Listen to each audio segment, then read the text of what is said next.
when you lived in Little Rock, Arkansas, at some point in your life, did you meet Miss Jade Benning? I did. And how old were you when you met Jade Benning? I was about 6 years old. Can you describe your friendship with Jade Benning?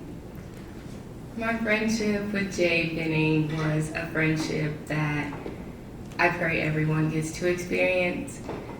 Jade was my sister. She was a very loyal person, a very dependable person, and a friend that I never imagined to not have anymore. How long did you knew her since you were 6, but did you guys go to school together?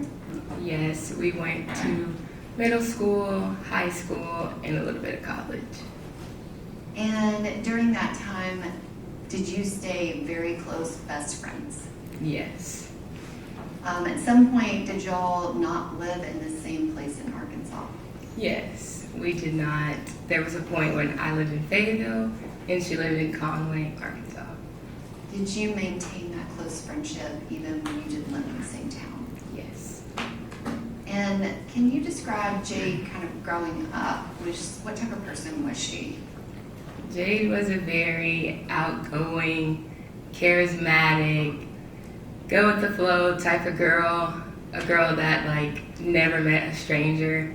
She didn't care your socioeconomic background. She didn't care your gender, your race. She would meet anyone and become their friend the same day.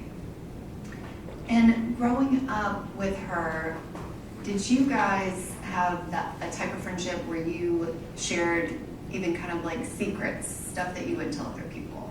Yes. And in college, or I guess high school, did she play any sports? She was a cheerleader. Did you play any sports? I was a cheerleader. Was it a competition cheerleader squad? Yes, we did both competitive cheer and high school cheer. And when y'all were graduating from high school, what happened after that? What happened with you? I moved to Fayetteville to go to the University of Arkansas, and Jade went to University of Central Arkansas in Conway.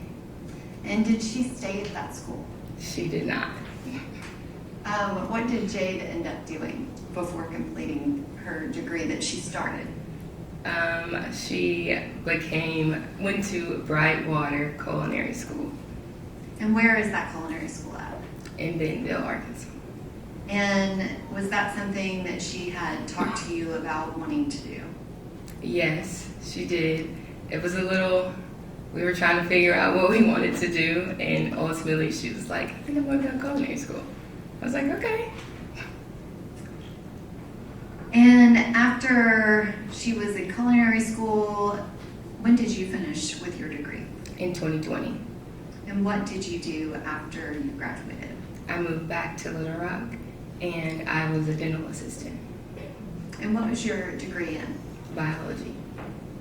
And after that time, I guess you worked as a dental assistant. Did you decide to go back to school?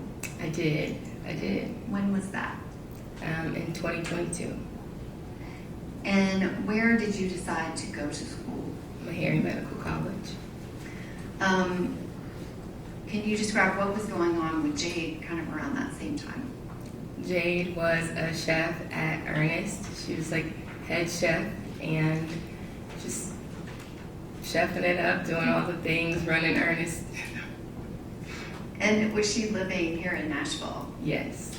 Can you describe what were your feelings about when you realized that you were going to be moving to Nashville? I was really excited because I knew I had a friend here and I wasn't alone anymore, and we would be able to reconnect since our departure when she moved to Nashville and I was still in Little Rock. And when did you relocate to Nashville, Tennessee? In August of 2022. And at that time, was Jade already living here? Yes. And once you moved here, did you talk to her kind of even more than you normally did? Yes, I did. Would you characterize it as almost daily? Yes. And at some point, after you moved here, how did you first hear about her dating Blaise Taylor? She told me she kind of met him a couple months prior to, and it was kind of just, small little conversations. And then when I moved here, she was telling me about this guy she had been seeing. And do you know how they met? On Hinge. And what is Hinge? Hinge is a dating app. And if she saw him for a date or went over to his house, would she tell you about it? Yes. And did she tell you about it often in the beginning? Yes. Can you describe what was her kind of attitude and outlook towards him? She described him as somebody that was like kind of different from her usual type. She was very like optimistic as to like where this could go. She was really enjoying their hangouts and their conversations. So I was like, all right, well, let's see where this goes. Did she express to you that she wanted to be in a relationship with him? At a point in time, yes. And at some point before she found out she was pregnant, so before that, did something happen that kind of changed that positive, optimistic outlook about the possible future with Mr. Taylor? You said before she found out she was pregnant?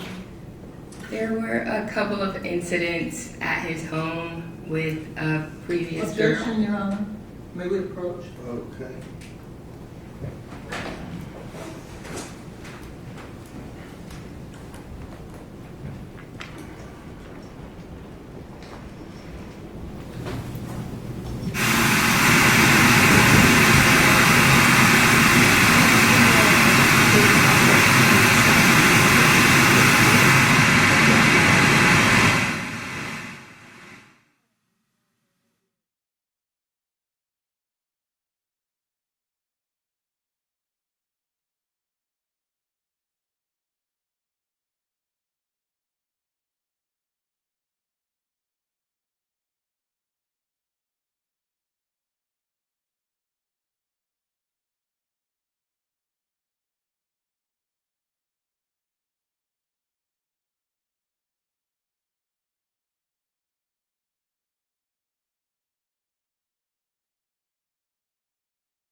All right, go ahead.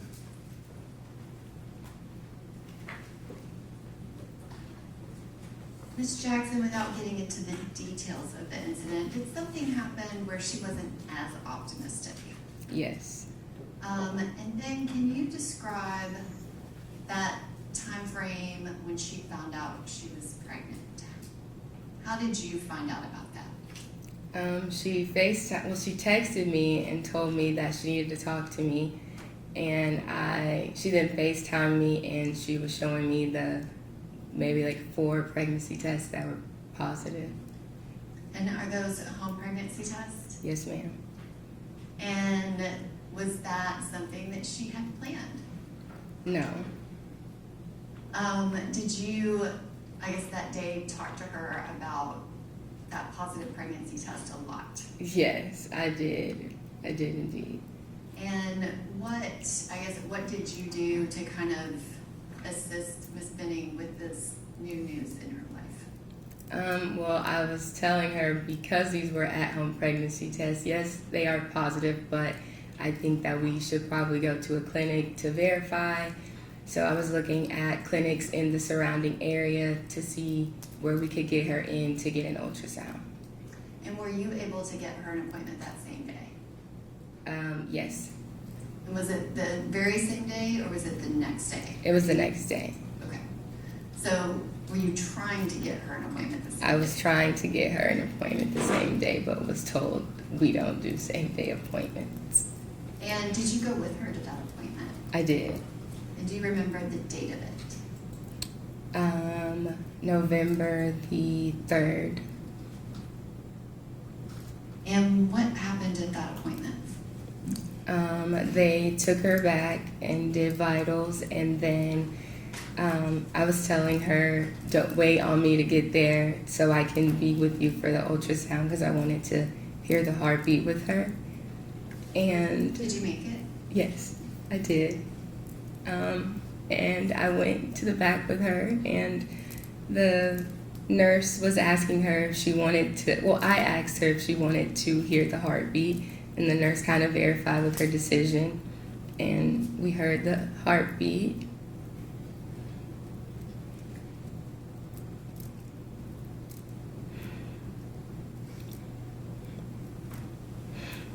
And they were measuring like the baby size and confirming like how many weeks she was.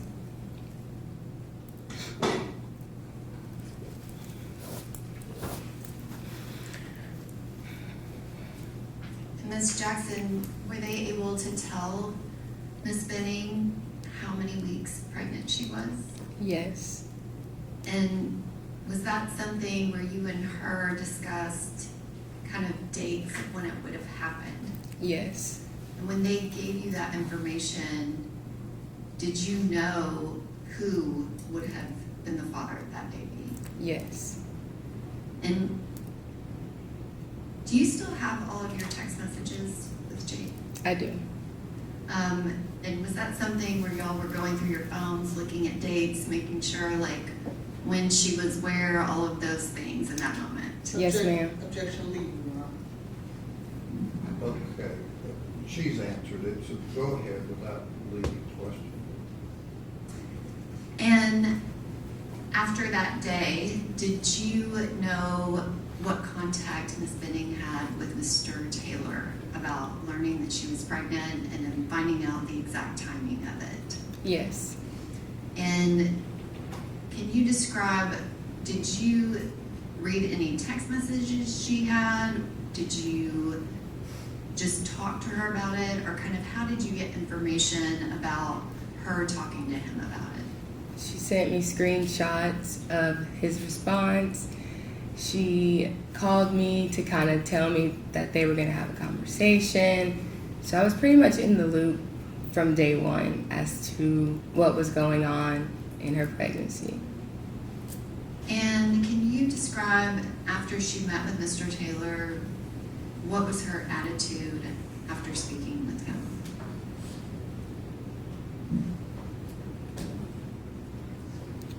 She was very upset, very disappointed. Obviously it wasn't planned, but I think the response that he gave her was not what she was not necessarily looking for, but hoping for, just in terms of a conversation. It seemed more so like he was just not really interested. Objection going into a hearsay response. No way she could know that without Jade's. Okay. She was not stating his words, Your Honor, which would be hearsay. She was She describing. described Ms. Benning to me here, so go ahead.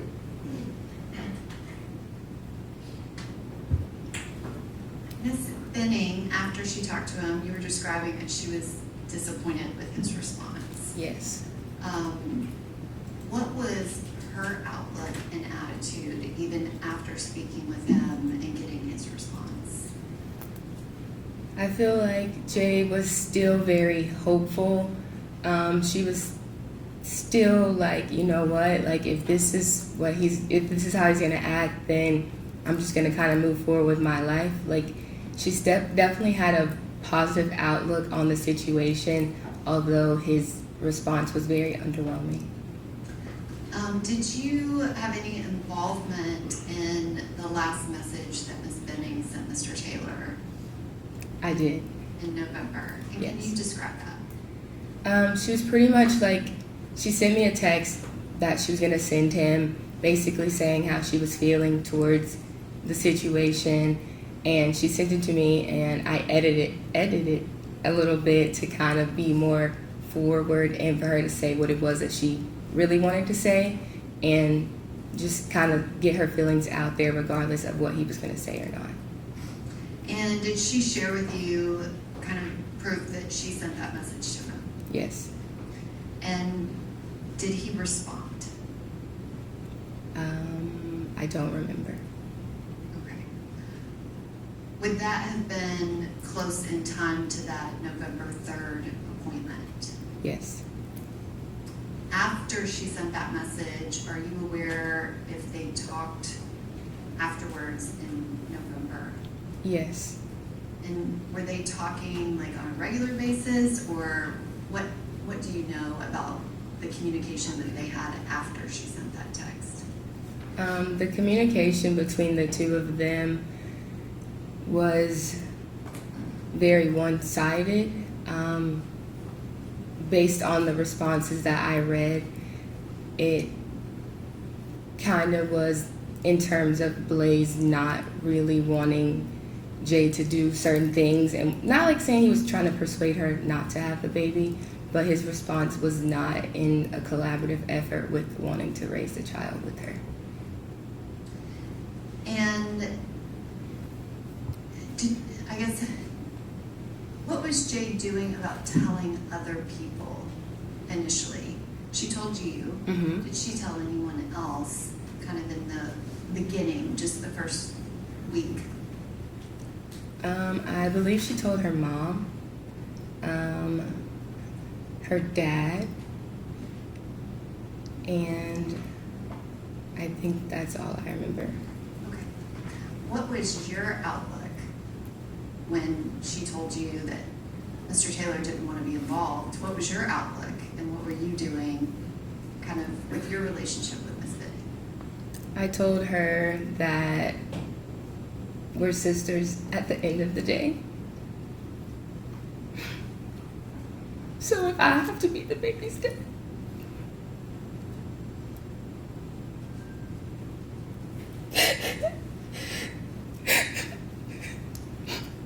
I was like, we will get through this together. I always reassured her that she's never alone.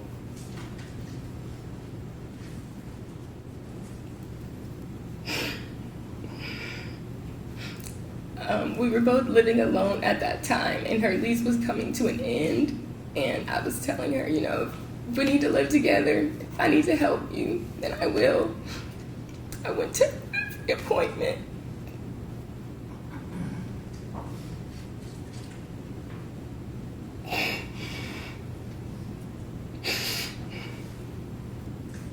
Did you guys end up getting a place together, or what ended up happening? No, unfortunately, she ditched me on that plan, but she moved into a 2-bedroom apartment so Ivy could have her own room, and she was like, you're in school, so she found an apartment that could house the both of them comfortably. And during that time, kind of after mid-November and December and through the holiday, was Miss Benning planning things for that new apartment and moving? Yes. Did she share a lot of that information with you by text message, video calls, and phone calls? Yes. And then, can you describe, did y'all see each other over Christmas? We did not. And when the kind of new year began in Mhm. January, Mhm. can you describe what happened? She got word from Blaise, and he reached out to her wanting to talk to her, and she was very optimistic about what was going to be said, and that is kind of the basis of that whenever the January 1st came around. And was there a break of time where she had not communicated with him at all? Yes. And was that at least 5 to 6 weeks? Yes. And you said she was hopeful. Do you know if she met with him and saw him? She did. And did she see him every day, or can you kind of describe what information did you have about the contact that they had with each other? From my understanding and from what I was told, it wasn't every single day, but they were definitely back in communication, not normal as it was before she found out she was pregnant, but it appeared to be kind of heading in a direction of which, okay, where are we going with this, and She was very like optimistic of the fact that maybe he might actually be coming back around. And did you try to support her? I did. Did you actually want her to, I guess not want her to get back with Mr. Taylor, but were you a little apprehensive? A little, but I feel like because it made her happy, that ultimately, like, that made me happy for her. And did she tell you kind of every time that she saw him after they started talking again in January? Yes. And did she give you specific details about that in messages and on phone calls and things like that? Yes. And can you describe what all was Jade planning in that January, February timeframe as it related to her baby? We were planning baby showers. Her birthday was coming up, so we were going to have a baby shower in Nashville and one in Little Rock. So we were kind of delegating tasks on who was going to be the coordinator of the Little Rock one and who was going to be the coordinator of the Nashville baby shower. And were there appointments related to her pregnancy that happened in February? Yes. Which I want to back up a little bit. You talked about going to that November 3rd very first appointment with her. Mhm. Did you go to another appointment with her kind of in the beginning before the end of the year? Yes. And was that the November 16th appointment? Yes. So January, February, you're planning baby showers. Do you remember when she got her new apartment? Yes. And specifically, I guess technically it was a condo, but was it a 2-bedroom versus a 1-bedroom? 2-bedroom. And was she planning things for the baby's room? Yes. Do you remember when she found out if she was having a boy or a girl? Yes. And what did she find out? She was having a girl. Did you discuss with Ms. Benning names and things like that? Yes. Were you able to go to that appointment with her? The February 2nd one, I was not. And during that time when she went to the appointment, found that out, was she talking to you about kind of what was going on with her and Mr. Taylor? Yes. And did you have any information about whether or not he went to that appointment with her? Yes. Objection, pause for hearsay, Your Honor. Okay, you carry her. I did not ask her what anyone said. I asked her if she had any information. There would be no way she would know. Okay, well, I mean, she's not answered yea or nay, but I'll sustain that judgment. During that time when Jade found out that she was having a baby girl, can you describe what Jade was doing kind of as far as social media and publicizing the fact that she was pregnant and who the father was? She never did. Never. Mm-mm.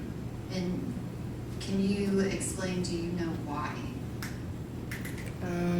Ultimately, based on the conversations with her and Blaise, I think Jade was very apprehensive to share things based on his reaction. Objection, Your Honor, goes into hearsay. Judge, I'm trying to get to Ms. Benning's state of mind. Okay, well, rephrase your question. So you said she never was posting to social media. Mm-hmm.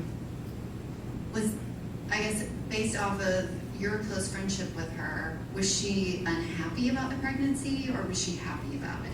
She was happy about it. Did you feel like if circumstances were different, she would have posted to social media? Yes. I mean, was that something that she regularly did? Yes. Was it unusual that she was not? Yes. Did she continue to express kind of happiness and optimism about the baby coming? Yes. And can you describe, did she have additional appointments in February that you were aware of? Yes. Did you go to any of those? Uh-uh. And what was going on with you at that time? So we're kind of in February of 2023. you had moved here to go to Meharry. Mhm. What was your schedule like and kind of what was going on with you then? I was a full-time student, so my day consisted of studying, exams, going over test questions, and at that point in time, I was preparing for a really big exam. And do you know Mr. Keontae Jones? Yes, And how do you know him? he's my classmate. And in February 2023, did you spend time with him in school studying? Yes.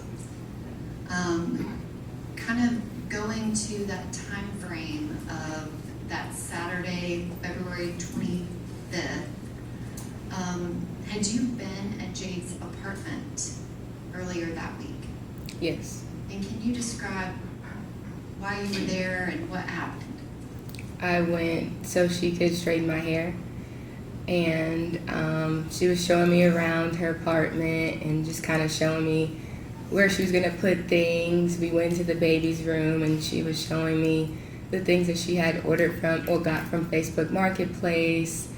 The ultrasound was kind of out. It was just giving all things girl mom preparing for a baby. And you said that Ms. Benning wasn't posting to social media. Would she send messages to you and her other close friends? Yes, And did you receive a lot of pictures from Ms. Benning? I did. I guess, can you describe them? What type of pregnancy pictures did she typically send you?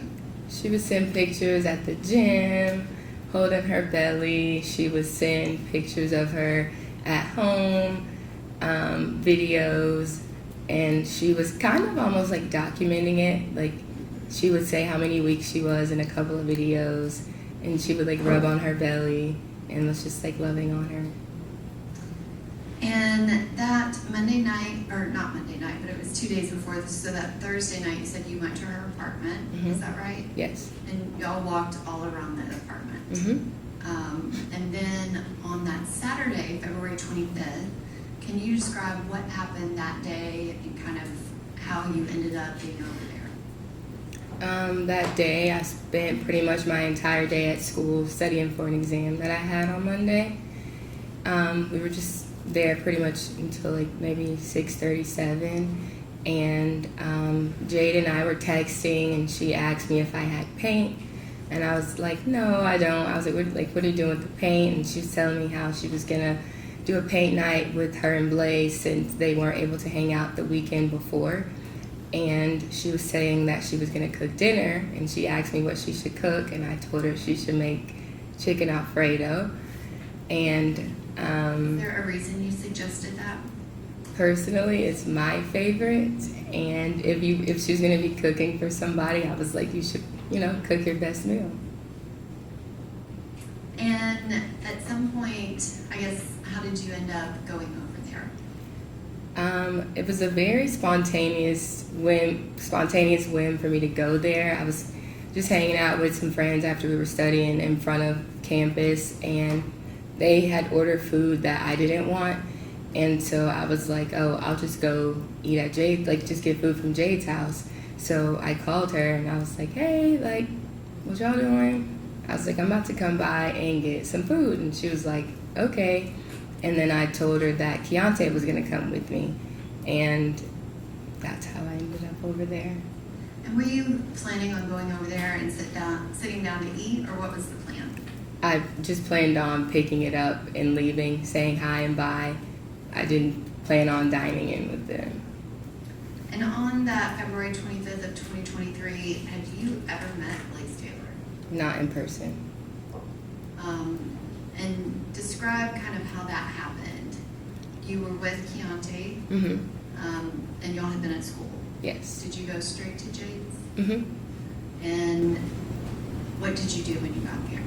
When we got there, we said hi, and Jade started like packing up the food, and she like put the foil on it, put it in a bag, and kind of set it off to the side. And we were just like chit-chatting about what they were gonna paint, and we talked about like going to a concert, and we were laughing at the fact that I didn't know how to play spades. So that was pretty much like the basis of the conversation. And can you describe Jade's kind of kitchen area when you got there? Was there food out that they were eating, or kind of what was the setup at the point you got there? When I got there, the food was on the stove. It was kind of packaged. The canvases were kind of off to the side. The island was pretty clear. I didn't, and Jade had a glass of like a pink drink, and Blaise wasn't drinking anything. There was no cup in front of Blaise. And did you drink anything while you were there? I didn't drill. Was that something you brought with you? I did not.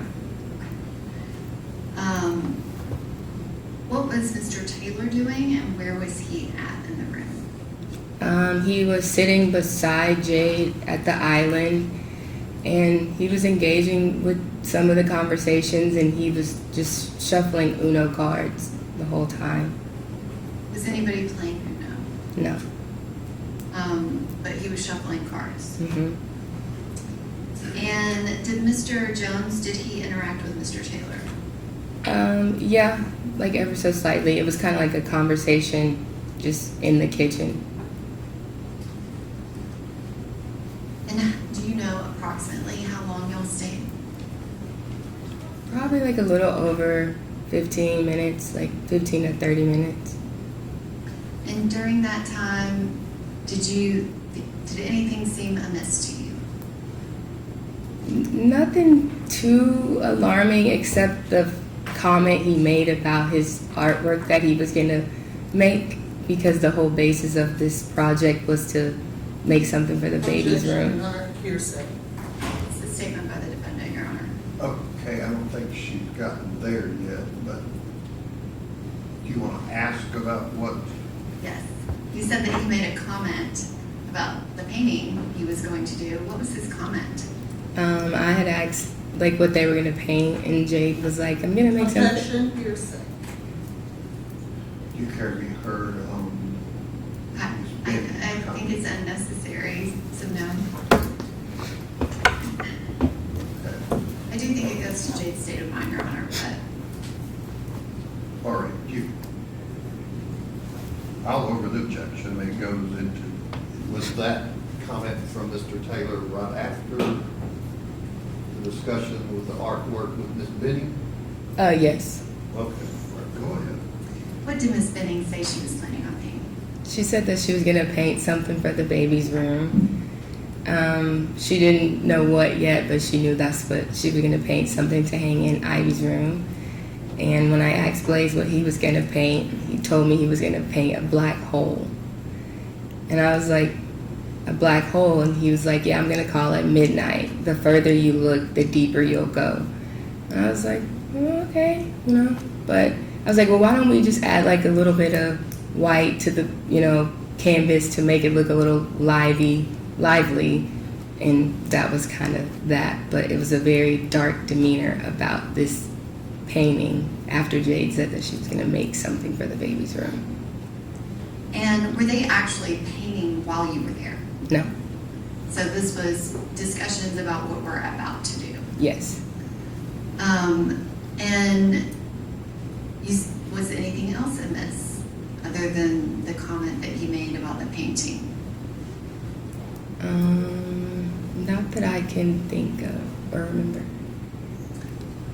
And did you get food? I did. And did y'all leave? We did. And after you left, did you communicate with Jade after you left? Yes. And you don't have to tell me what you said, but how did you communicate with her? I texted her. And did she respond? Yes. And did you have a couple of texts back and forth? Yes. And can you describe Jade's demeanor when you left? She seemed really happy, very excited to spend the rest of the night with Blaise, and probably excited that I was leaving now. When you left, where did you go?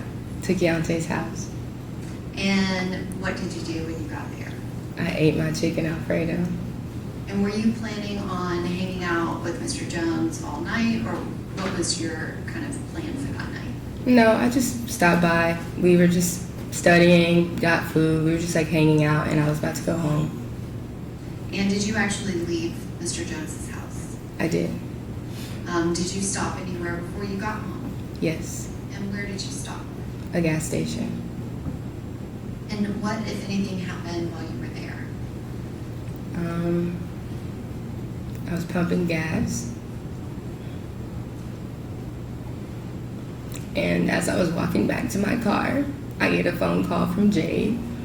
And I answered it, and I was like, hello? Just normal. And she immediately starts saying, what did you do? What did you put in my drink?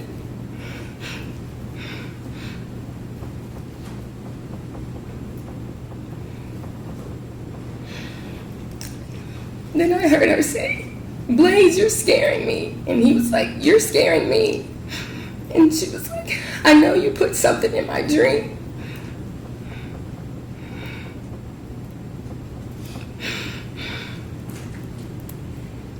She's like, I knew my drink tasted funny. And she was asking him to empty his pockets. And she was like, let me see what's in your pockets. Let me see. And he was like, I don't have anything. So this whole time I'm like, Jay, like trying to get a response from her.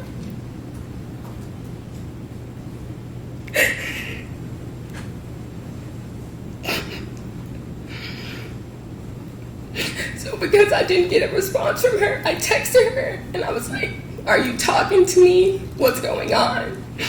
And then she was like, I know you put something in my drink because I can't even walk to drink.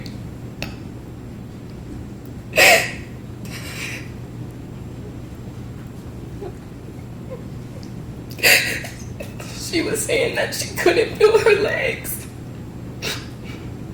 And then she said it again. And she was like, you put something in my drink.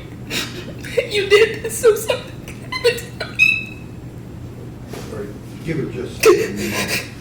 You need Kleenex. I want everybody to be able to hear you, number one, but then let you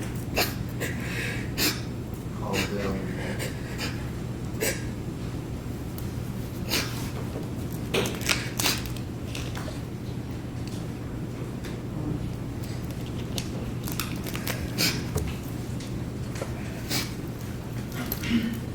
Okay. Can you repeat the last thing that you heard Jade say?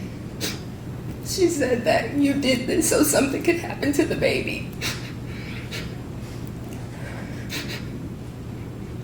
Did she say anything else? She was saying I'm about to feel like I'm about to pass out. And then like towards the end of the conversation, she was like, is key. And then nothing else. Like what? She was like saying, it was very wavy, and she was like, I heard is, and I heard with, and I heard key. And so I then merged Keontae on the phone because I'm like, I don't know what's wrong with Jade. Like, something sounds wrong. Like, listen to her. And he's like, Jade, like, I'm here. And at that point, you just really couldn't understand what she was saying anymore. Ms. Jackson, I want to kind of go back at the beginning of the call when you could understand Jade. Can you describe, based off of your experience, how did she sound? She sounded like very scared. She did not sound like herself. She sounded like she needed help.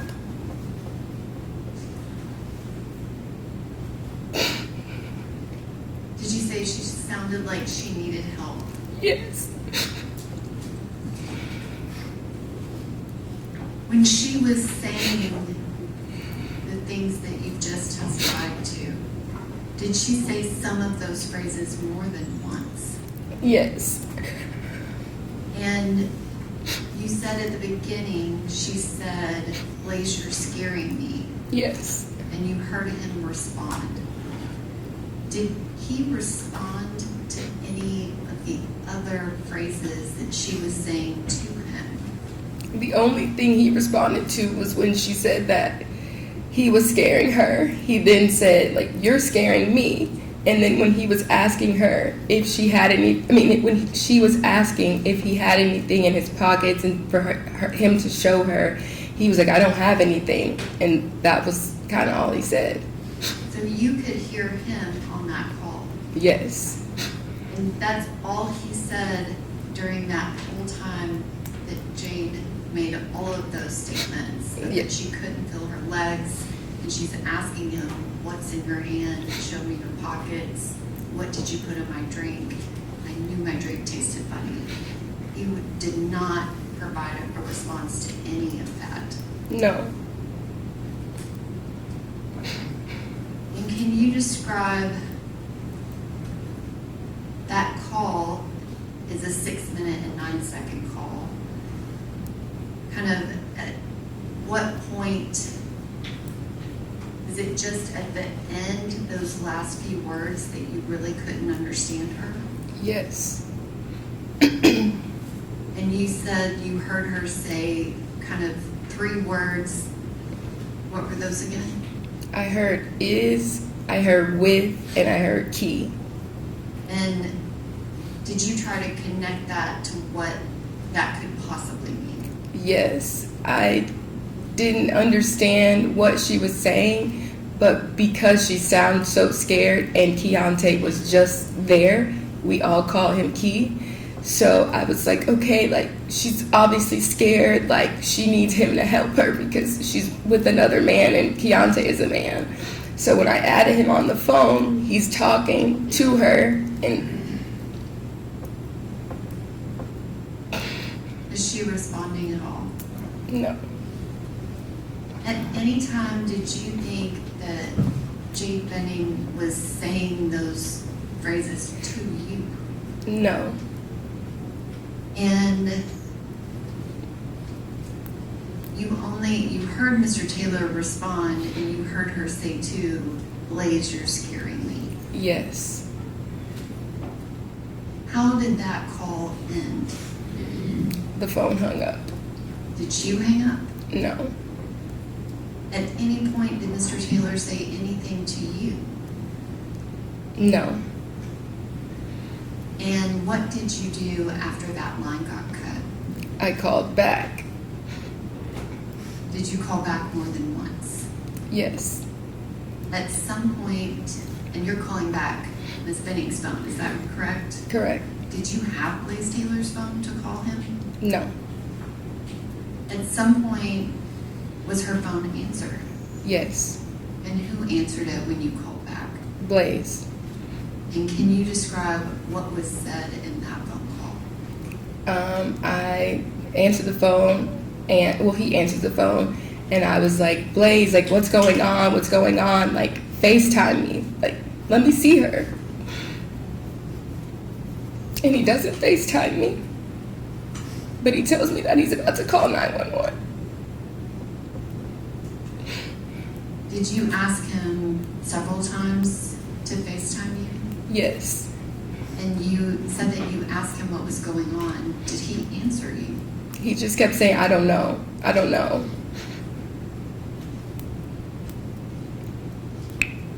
Do you remember him saying anything else on that call? There was a point where he asked me if she had an EpiPen. Did that make any sense to you? Not at all. Did Jade have any allergies? Not to my knowledge. And at that moment, can you describe, do you know what's actually going on with Jade? No. So what do you do? After Blaise tells me that he's calling 911, he's like, I gotta go, like, I'm calling 911, the phone disconnects again. That was not on me. And then I called Jade's mother. And Ms. Jackson, do you remember, was Keontae Jones on that second call? Do you remember that specifically? And when I say second call, the call where you called her and Blaise Taylor answered. Yes. And Do you remember if Keontae said anything to him or if he said anything back? He was asking him, what did he do? And you said that call got disconnected, but not by you. Yes. And then you immediately called Jade Benning's mother. Yes. And were you still at the gas station, or what were you doing? I was on the interstate trying to get to Jade's apartment. And did you make it to Jade's apartment? Yes. And can you describe when you got there, what was going on?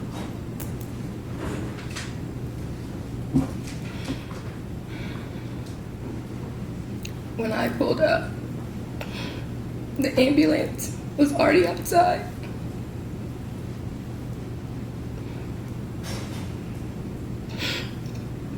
Jade was already in the truck. Her head was to the side. And they were doing CPR.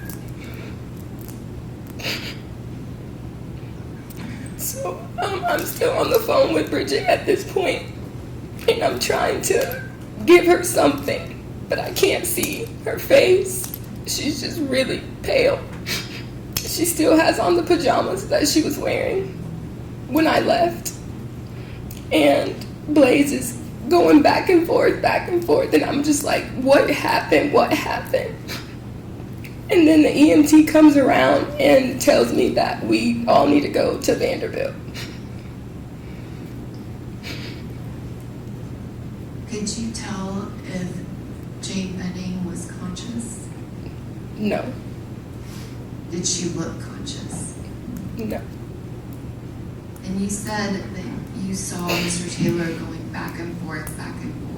Can you describe what was his demeanor like when you saw him by the ambulance outside? It was just like very anxious, kind of panicky, but he couldn't answer. He couldn't tell me what was going on, what was said. Like, I had no idea what he even called 911 and said at this point in time. And when they tell us to leave, then we both leave and meet them at the ER. So he didn't tell you anything that happened No. after you left? No. And do you drive to the ER? Yes. Do you see him again? Yes. And can you describe that? I see him again in the parking lot when we get to the ER, and when we walk into checking in at the hospital. Again, I'm still on the phone with Jade's mom, and we go to the check-in, and they're asking, who are we here to see? I say Jade Benning, and they ask what's her date of birth. But they were asking our relation to the patient, and I said that's my best friend, and he told them that this was his girlfriend. And I had never heard that before. And so at this point, I'm very, very confused. I'm still trying to process and understand what I just heard on the phone. So then they asked for the patient's birthday.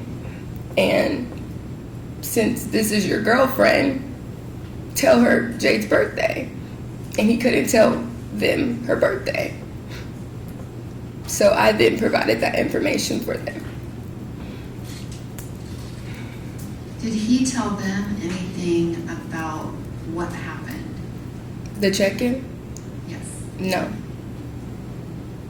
But you said he referred to her as his girlfriend. Yes. Did you believe them to be in a boyfriend-girlfriend relationship? No. And you ever heard anything about that? No. What was his kind of demeanor like to you?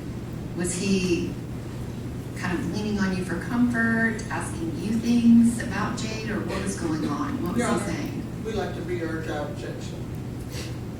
Okay, you kind of had a compound question there. You're asking this young lady what was Mr. Taylor's demeanor? Yes. What was his demeanor, and was She he saying? can answer that. Thank you. What was his demeanor? It was not looking for comfort. It was almost like he was just trying to figure out what was going on, but not necessarily.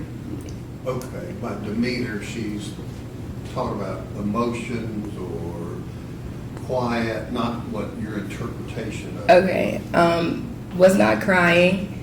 His demeanor was very calm per se, but more in terms of like trying to figure out what was going on, but not about the status of Jade's. Objection, Your Honor. Okay, I'll sustain the objection. What's your next question? Was he asking questions of the people at the hospital? I don't know. You don't remember him asking them No. anything? No. What were you doing? Trying to get some answers as to what just happened, what was Jade's state. I had nothing. So I was in the room, we were in a room in the hospital, and I was just trying to figure out what was going on. Did you provide the hospital staff with identifying information about Jade? Yes. Did they ask you questions about her? Yes. And did you provide them with information about kind of her pregnancy and things like that? Yes. And you said that you were in a room with Mr. Taylor. Mm-hmm. Was there anybody else in that room? Not at that time. And did you speak to him again? Yes. And kind of what were you saying and what was his response? I was asking him what was going on, like what happened. He kind of wasn't really giving me anything. He kind of explained a little bit like that she just didn't feel good. And at this point, Keontae then calls again and he's asking what's going on. And I'm obviously very flustered and upset. And Keontae then asks to speak to Blaise. And did you give the phone to Keontae? Yes. Well, to Blaise. Can you describe, you said that Mr. Taylor said that Ms. Benning wasn't feeling well. Mhm. Do you remember anything specific he said about that? He said that she felt woozy. He said that she felt woozy and needed to lie down. And that term woozy, was that something that was familiar to you? No. Is that something that Jade had she ever used that word? No. Did he say anything else about what happened? He said that they danced, that they ate, they played games, and then they painted, and then she felt woozy and she needed to lie down, and that she threw up. At what point, kind of in the progression of events that night, did he say that she threw up? When other hospital staff came in and they were basically asking both of us kind of what happened from each of our perspectives, and when he's explaining it to someone, he then adds that in there. But I had known that she had thrown up prior to that statement. Was that the first time you ever heard him say that? Yes. And is it fair to say you had asked him a multitude of times what happened? Yes. And so you're present when he's telling the hospital staff about what happened. Yes. Does he ever tell them what you heard Jade say to him on that phone call? No. At some point, did you tell him? I did. And was he there when you told him? Yes. What, if anything, did he say when you told them what Jade said to you? He started talking over me and then says, "You act like you care about her more than I do, and that's the mother of my child." Can you explain what did that statement mean to you based off of what you knew? Can you ask that one more time? That statement, was that a normal statement or an unusual statement? Your Unusual. Honor, I'm gonna object. She's already stated she doesn't know Mr. Taylor. This was the first time she met him. Okay. Do you want to rephrase your question? Because I don't know that I understood that.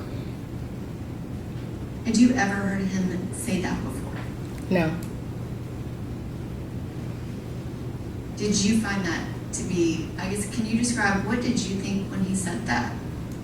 Objection irrelevant. Care to be heard on the relevance? Yes, Your Honor, I think the context of their relationship, his state of mind, I think that it's relevant. But you're you asking can her answer to it. interpret that. I'll sustain the objection. What did you do at that point?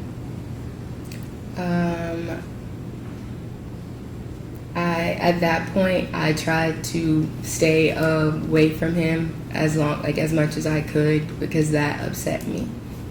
Why did it upset you? Because she's my best friend, and that didn't matter about the relationship. Like, we should be focusing on her health and the baby's health, not about who was closer to her in that moment. Did you tell multiple people at the hospital about what Jade said on that phone call to him? Yes. And at some point, did police officers arrive? Yes. And did you speak with them? Yes. And did you speak with multiple officers? Yes. Did you tell them about the phone call? Yes. And at some point, did a detective show up? Yes. And did you meet with him? Yes. And was that separate from Mr. Taylor? Yes. And did you give him a statement about everything that Jade said to you, to him on that call that you heard? Yes. And at some point that night, did you leave the hospital? Yes. And can you describe, when did you do that? Maybe around like 2 a.m. And what, if anything, did you do? I left and went home and was trying to make sense of what I just heard. At any point, did you see Mr. Keontae Jones again that night? Yes. And can you describe that? He picked me up. I was telling him that I just felt uncomfortable because at this point it was just Blaise and I and a couple of other people, and I just didn't want to be there anymore. So I asked him to come and pick me up. And can you describe, did anyone else that knew Jade show up at the hospital before you left? Yes. And who showed up? Lauren and Natalie. And did you know them? Yes. How did you know them? I met them through Jade. They were her coworkers. At some point, did you go back to Jade's apartment? Yes. And when did you do that? Maybe like a day or so after. And did you go by yourself or did you go with other people? Other people. Your Honor, may I have the permission to publish a portion of Exhibit 14 to this witness?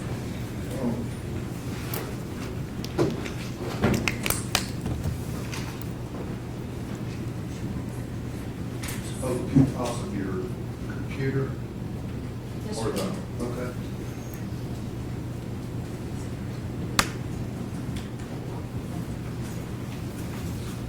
Your Honor, for the record, I'm publishing video 1 from Exhibit 14.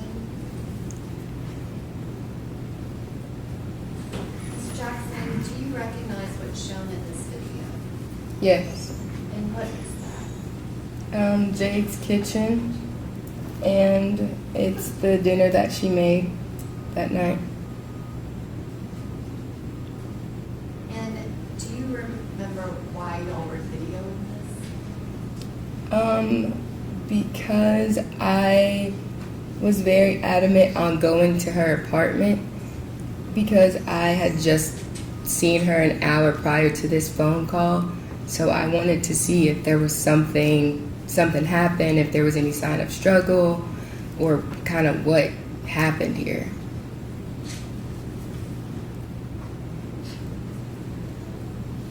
And this video, is that exactly the way that it looked when you left? No.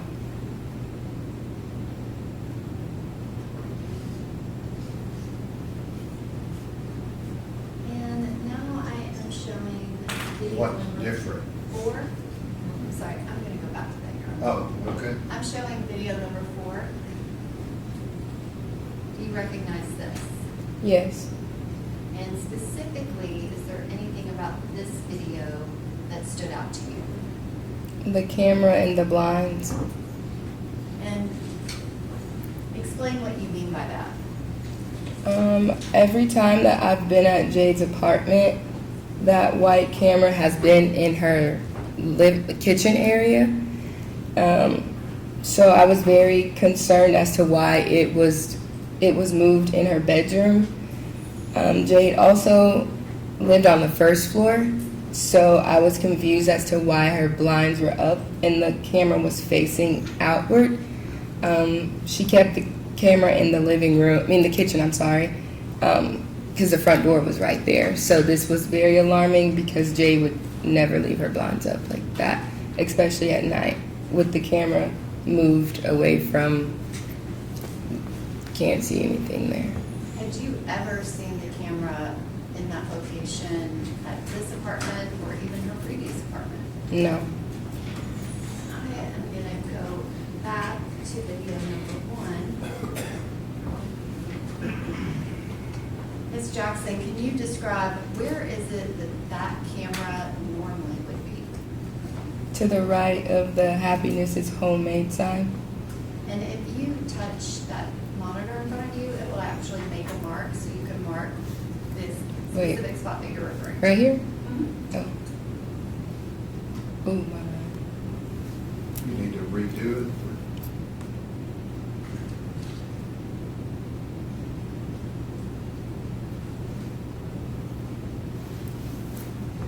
Is that where it was when you had been there earlier?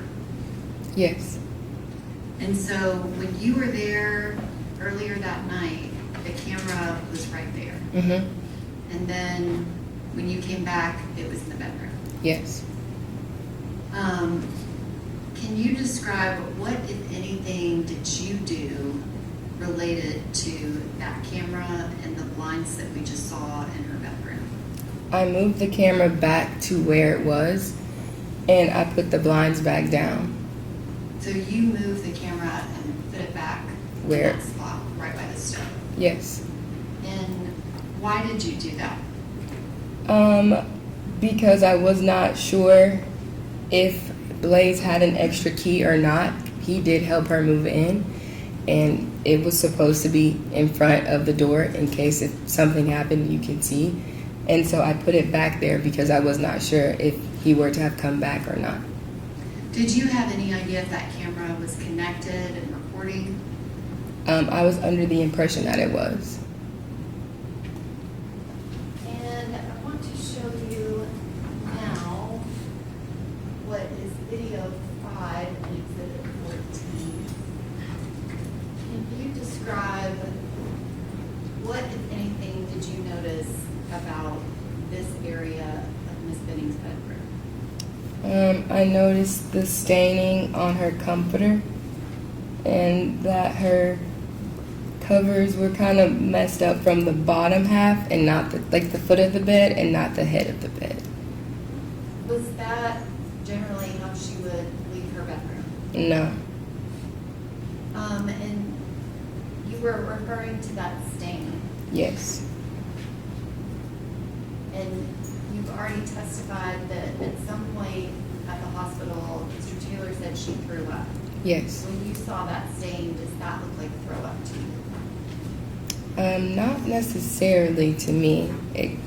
I don't know what that looks Your like. Honor, I'm going to object as she is not a medical professional to determine. Okay, she said she's not sure what that was.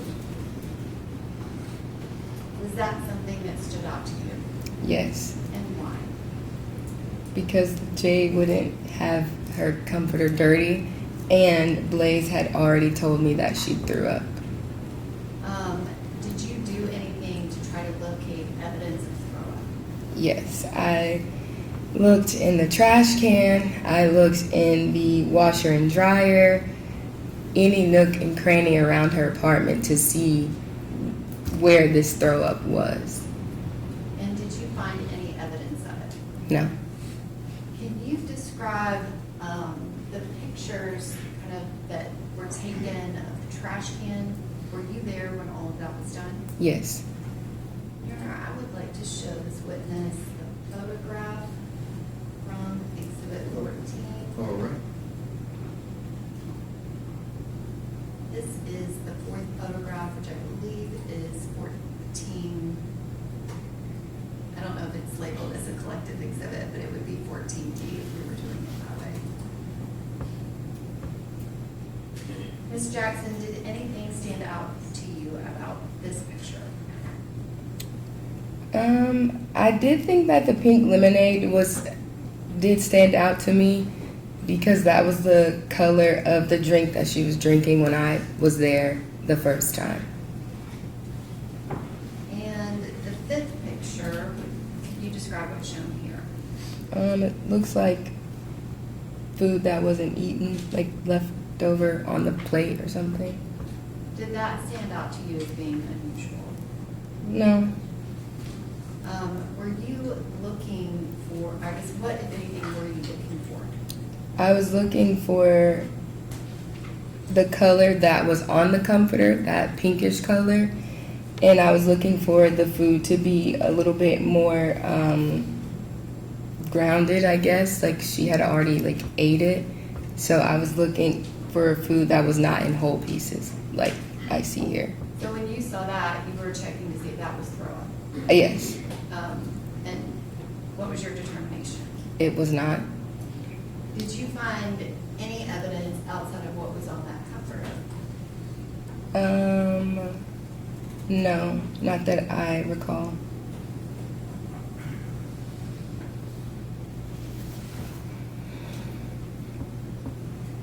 And were you there when that comforter was bagged up?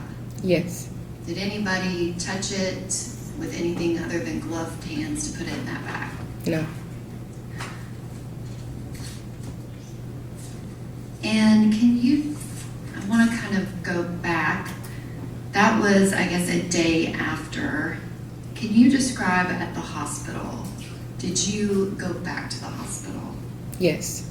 And who, if anybody, was there in those days that followed? All of our family and friends.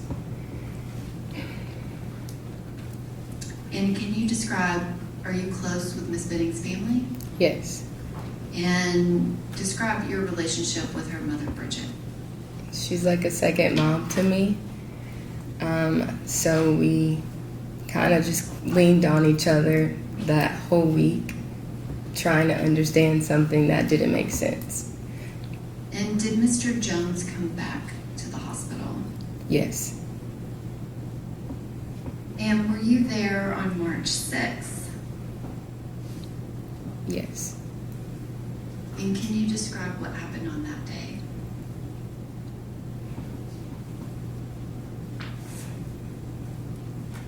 I went to Dollar Tree. I went and got balloons and cupcakes from Kroger. I brought them to the hospital. And we all sang happy birthday because that was Jade's, would have been her 25th birthday.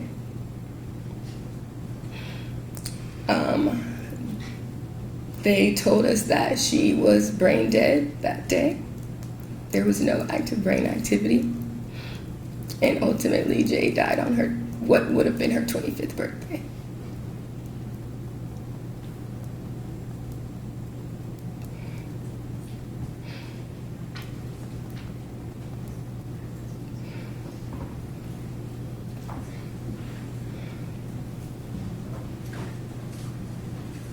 Ms. Jackson, I'm going to switch topics a little bit. Prior to Jade learning that she was pregnant, that November 2nd, November 3rd of 2022, prior to that, did Miss Benning, did she drink alcohol? Yes. Did she ever get drunk in her life? Yes. And was that something that happened on a daily occurrence, or was it sporadic? Sporadic. Did she use any other substances? She smokes marijuana. Did you know, I guess, did you know of her using any other substance other than marijuana? Mushrooms a time or two. Was that something that she did on a frequent basis? No. And can you describe, once Miss Benning found out she was pregnant, which let me kind of go back, are those the only two substances other than alcohol that you've ever heard of her using? Yes. Have you ever heard of her using cocaine or even talking about it? No. After she found out she was pregnant, can you describe what, if anything, did she have to drink that was an alcoholic beverage? She never drank alcohol again. And what, if anything, did she ever smoke marijuana or have used marijuana in any way? No. Can you describe kind of her lifestyle about health after she found out about the baby? It drastically changed. She would let me know when she would take her prenatals. She was doing light workouts, was definitely changing her diet and eating habits and drinking a lot of water. I can have just one moment.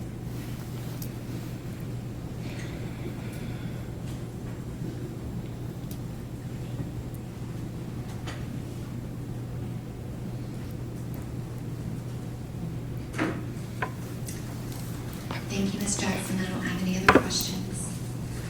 Questions on behalf of Mr. Taylor? Yes, Your Honor.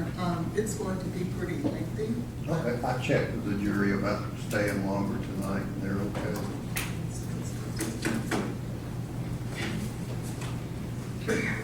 I could just have a minute. Okay.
Just 2 more seconds, please.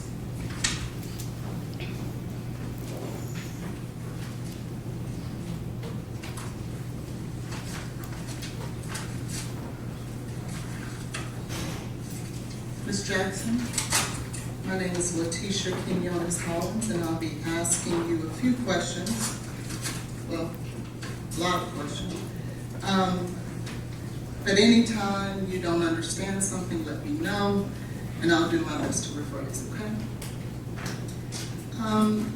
You said you met Jade when you were 6 years old. You guys at some point went to the same middle school and high school, right? Yes. You were very close. Correct. And you guys also went off to college. Was it the same college that you went to? Or different colleges but at the same time? We went to the same college at one point and a different college at another. Sure. Because she left and went to culinary school. Mm-hmm. Is that right?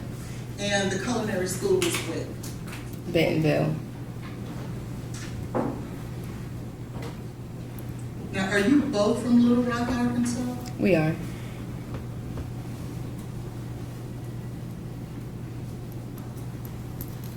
Do you know an Arion Curtis, who now may be Arion Jordan? I do. Is she also from Little Rock, Arkansas? I believe so. And do you know Apple Denny? I know of her. Have you ever met her before? Objection, Your Honor, to relevance. I could just have a little leeway. Okay, you ever met her? Yes. All right, good. Now, at some point, Jade moved to Nashville, correct? Correct. And do you know about when she moved to Nashville? I don't know exactly when. Probably like 2020, early 2022, maybe. Early 2022? Okay. And when she moved to Nashville in early 22, you were where? In Little Rock. Were you guys speaking during that time? Yes. How often? Maybe like every couple days or maybe once a week. Okay. But significant, you were talking. Yep. And then at some point, you moved to Nashville. Correct. When did you move to Nashville? In August of 2022.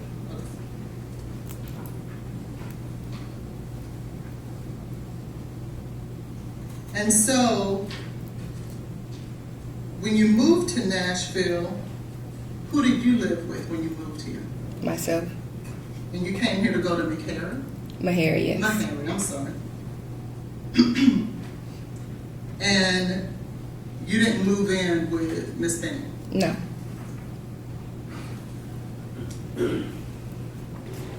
Now, when you moved here, how often did the two of you get together? It would just depends on when our schedules would align.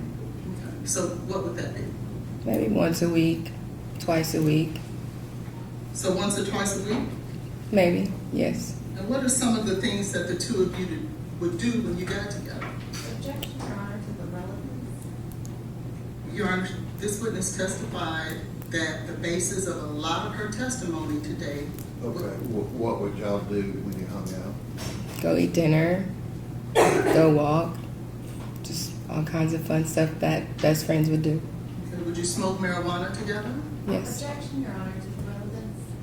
All right, it's been mentioned, so she's answered it. Go ahead. Thank you. Would you drink together? Yes. And would she opt, or at least at some point, would she suggest that you do mushrooms together? No, No? she didn't suggest. Did she ask you to do mushrooms with her? Maybe. I don't recall. Now, would a text message between you and Jade help refresh your memory? Yes. Yes, sir.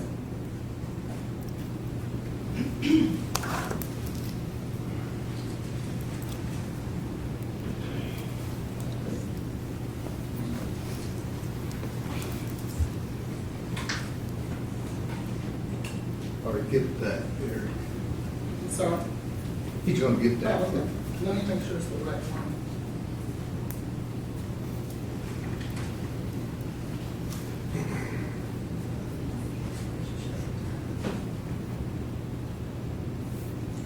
This is it. I have a copy.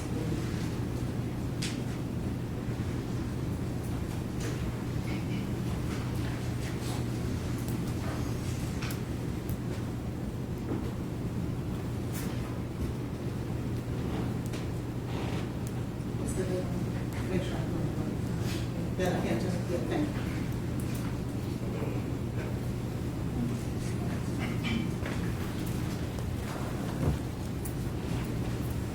If you could take a moment and read those first 3 texts to yourself and let me know when you're done. Or maybe go down 4 texts.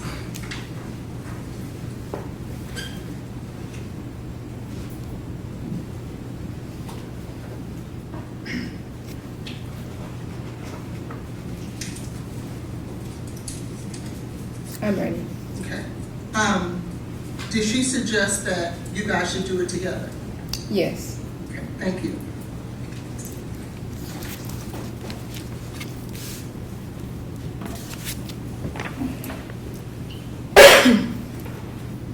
Now, you would oftentimes, would you not, reach out to Ms. Benning and ask her to help you secure drugs, wouldn't you? Marijuana. Adderall as well, correct? Mm-hmm. Okay, so more than marijuana. Okay. Yes. And you did that more than Objection, once. Your Honor, to the relevance may be approached. Okay.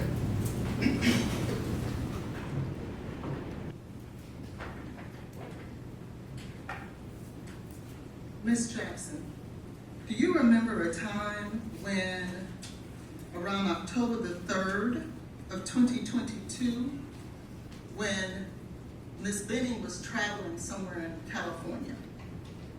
You remember that? Yes. And do you remember you guys were having a text message conversation? Yes. And in that text message, Ms. Benning starts off the conversation saying, "Edible kicked my ass." Do you remember her saying that to you? Can I please see it? You may.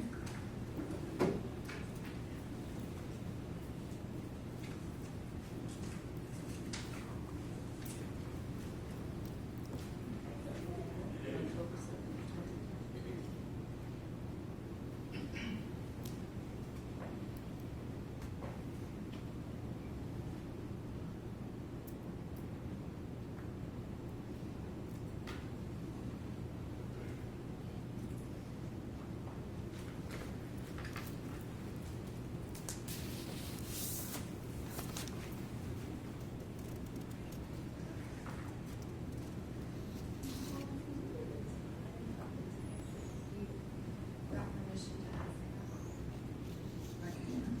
Okay, what's your question? Do you see there where on October the 3rd of 2022, Ms. Benning says to you, "Edibles kicked my ass." Do you see that? Yes. Do you see that later, the next text message she sends says, "Smoking, edibles, and tequila"? Do you see that? Yes. And do you see where your next text to her is, "Weed or some other"? Yes. What is some other that she could be smoking, Miss Jackson? Mushrooms. Because you can smoke mushrooms? I didn't say smoke. I said or some other. Well, you said weed or some other, right? Yes. What's the other? Mushrooms. Okay. You get. So when you were referring to weed, because you hear above it, it says smoking, but it doesn't say what she's smoking, right? Mm-hmm. It says smoking, and then you respond weed or some other, Mm-hmm. and your response is she was going to smoke mushrooms. I didn't say smoke mushrooms, but I was asking her, was that what she talking about? Okay. And did Ms. Benning, in your closeness with her, ever share with you when the last time that she had her period? I don't recall. You know, Uh, would you have learned that the last time she had her period was September the 12th? Objection, Is that a Your Honor. question? The witness Yes. has answered, she doesn't recall. Yeah, I mean, you're putting words into her mouth. I thought you asked, did you know, and she said no. She said she didn't recall. She said she didn't know. As close as you were, did you know that she didn't have her period in October? We don't just discuss our periods like all the time, so no. So when you were on direct examination, Ms. Jackson, you talked about that this was your sister and you discussed everything. Isn't that what you said? We do. But you don't discuss your periods. I did not. Now, but didn't you, isn't it true that you and Ms. Benning was trying to calculate who was the father of this child? Mm-hmm. You wouldn't discuss the last time she had her period if you're trying to calculate when was the last time who was the father of the child?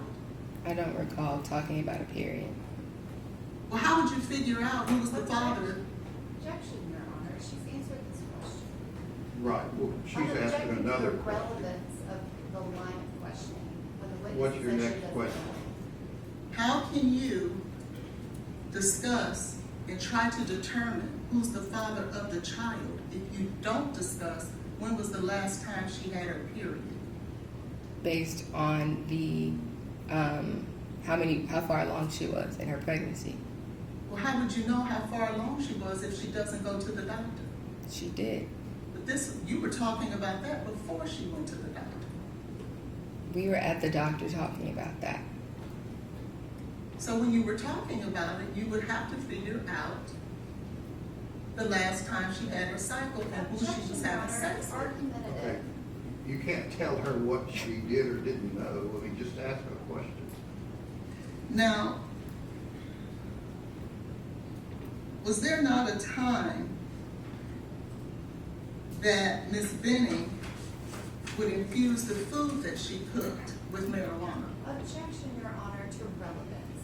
We've already had that discussion with other witnesses, so did you know anything about that? I did. You said you did know? Hmm. And she would do that, would she not? She has before. Thank you. Now, when you were discussing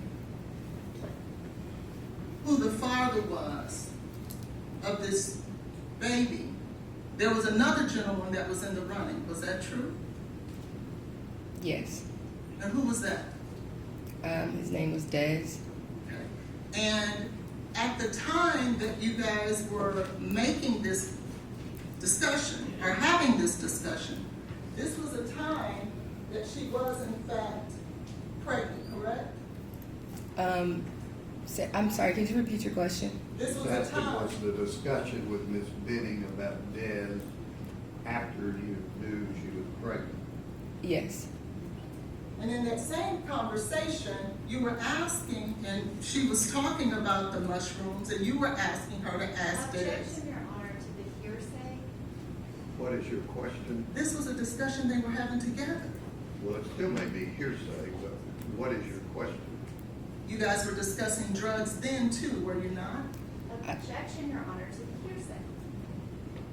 Do you care to be heard? Yes, there was a conversation that she was a part of. This is what she was saying with Miss Benning. And it goes to Miss Benning's state of What mind. hearsay exception is It goes to Miss Benning's state of mind as it relates to drugs. This is a drug overdose. Mr. Taylor has to be able to put on a defensive theory. there? Did you ever discuss with Ms. Benning after she knew she was pregnant about drugs? I'm not sure. I don't know. Would it assist you if I was to allow you to look at text messages? Sure.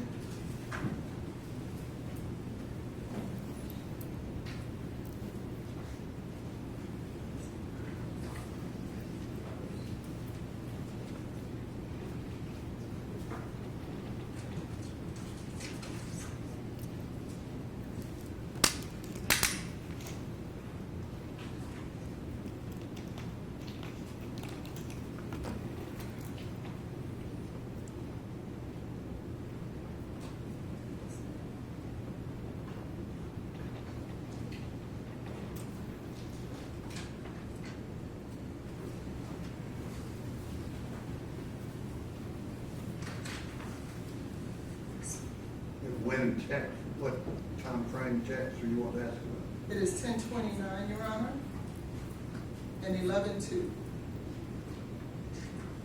Sorry. I'm sorry, I gave him. At 10:29. Let me just give you. See if there's multiple copies of that. This is 11:02.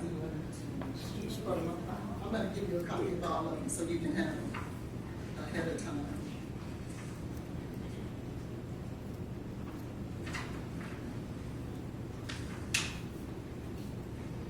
You got 10:29, 11:02, and something else?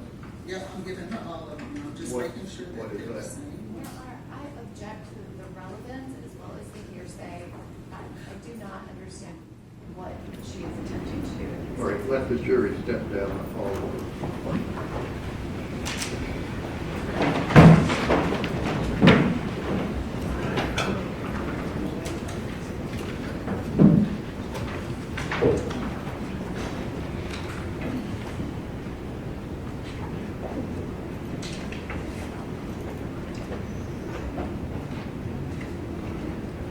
It's the 1029, you gave me the 11 Okay, they're both copies of it. How many texts are you wanting to show this young lady? I'm trying to get them all to her at How one many are time. you wanting to show? About 8, Your Honor. All right, let me have copies of them. Let me have copies of them.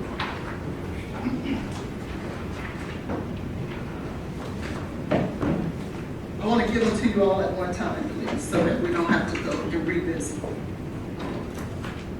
And I can tell the court exactly Just where. let me have copies of them. Once you read them, you're gonna ask me. I don't know what I'll ask. It's 11-2, 1029. This one is 11-2.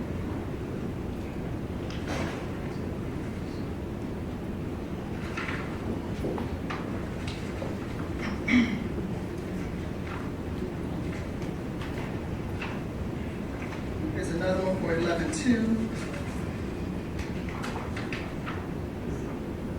There's another one for 11-2. There's another one for 11-2.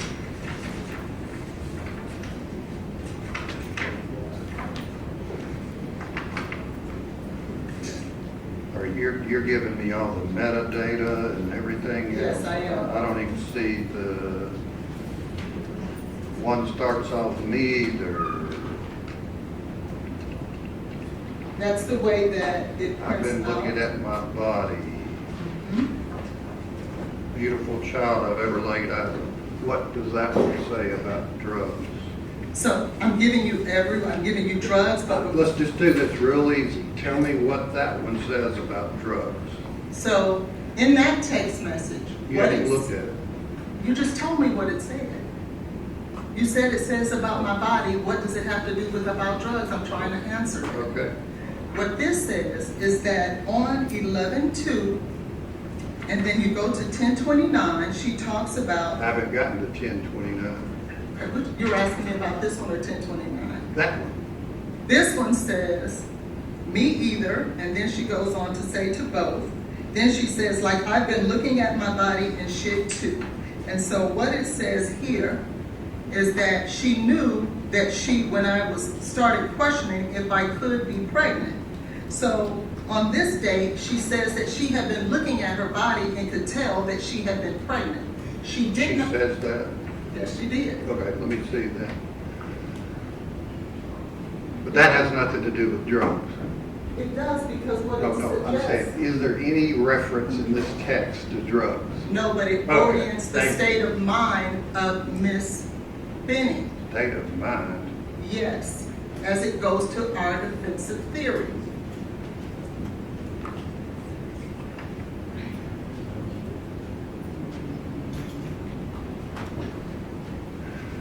Does the state have decent copies of what the messages are back and forth? I can. This is like make that. reading a dictionary. I agree. Yeah, I'm not sure why they're putting them in that format. It's the way that we did it. I can only print out the way the metadata is given to me. Like I've been looking at my body, okay? So that's what you say on that. Next one I'm looking at is 11/2 at 1:50 p.m. You need to find out ASAP. Indiana's the closest place to go if I made that decision. What does that have to do with drugs? Because that one is dealing with abortion because she was. How do we know that? Because that's what they're talking about in regards to Indiana being the closest place. How do I know that? Because in text messages before that, I she don't have says, those. you do. What does this have to do with drugs? I just said, I'm giving you all the text Does messages. this have anything to do with drugs? No, but it has to do with abortion that I'm going to go into, and I don't want to have to stop and do this again. I'm just dealing with the state's objection about you're wanting to grill this young lady about drugs. That has something about abortion.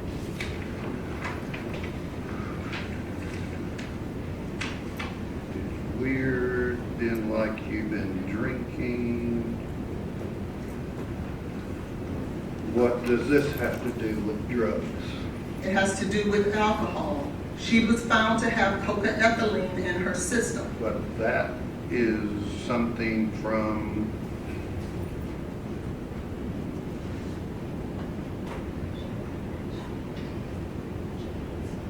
where's the answer to from Miss Jackson, but like you've been drinking?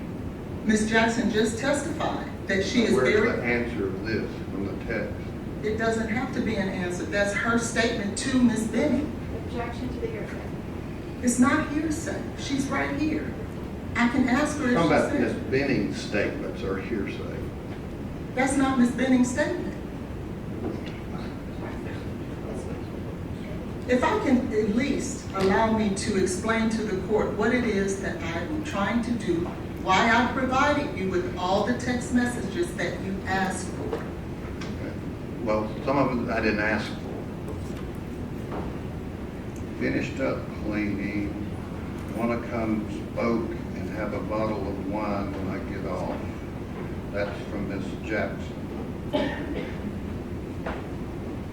That's 10:29. So you want to ask Miss Jackson if Miss Benning came over and had a bottle of wine? I do. And smoked. Where does it say smoke? Do you want to smoke and have a bottle of wine? Want to come, S-P-O-K-E. You think that's a misspelling? Can I see it?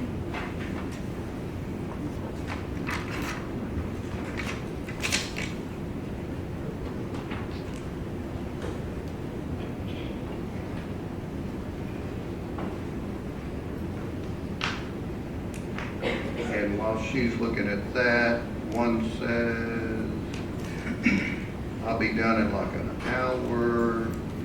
You're not going to the party. I was going to, but my body is just really exhausted. I think I'd rather chill tonight. What is that? What's the relevancy of that? That one has to do with, as I stated before, that she was already telling by her body that she was pregnant, but yet she was doing drugs around this time. If you orient it with the other text message of 10:29 that I gave you. All right, maybe I hadn't gotten to that. This is 11:2.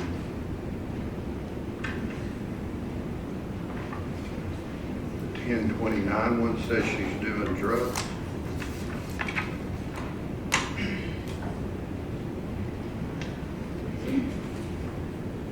Excuse me. Can I have a copy of these No, texts? hang on Oh, just a I'm sorry. minute. Do you have the 10:29 one? You just had that one, Your Honor. Okay. It says, I'll be done in an hour. This is 1029. It's 10:29.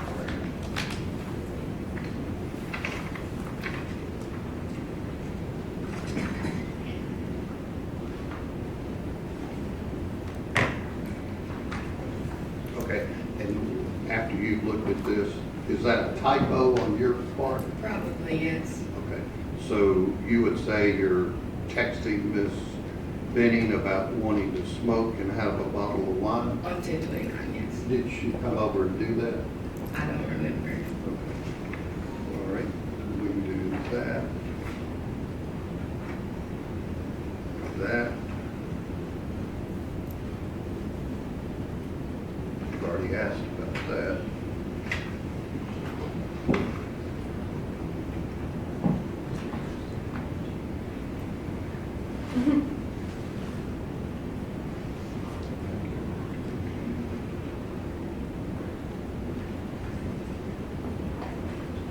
So on this one where you say, but like you've been drinking, do you know if she answered that?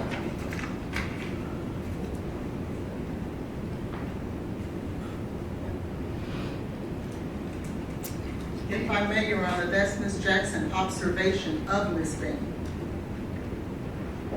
In a text? Yes, in a How's text. she observing her in a text?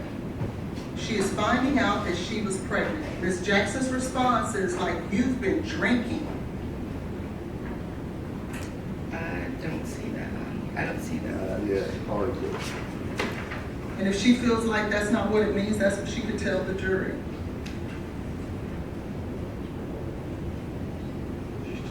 After that was the big brackets there.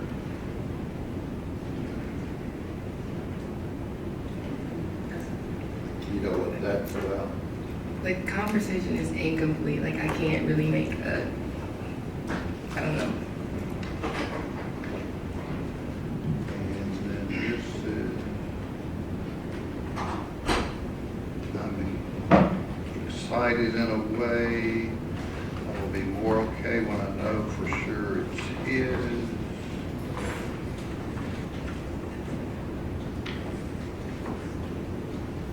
It's his, it has to be, and what does that have to do with the drug?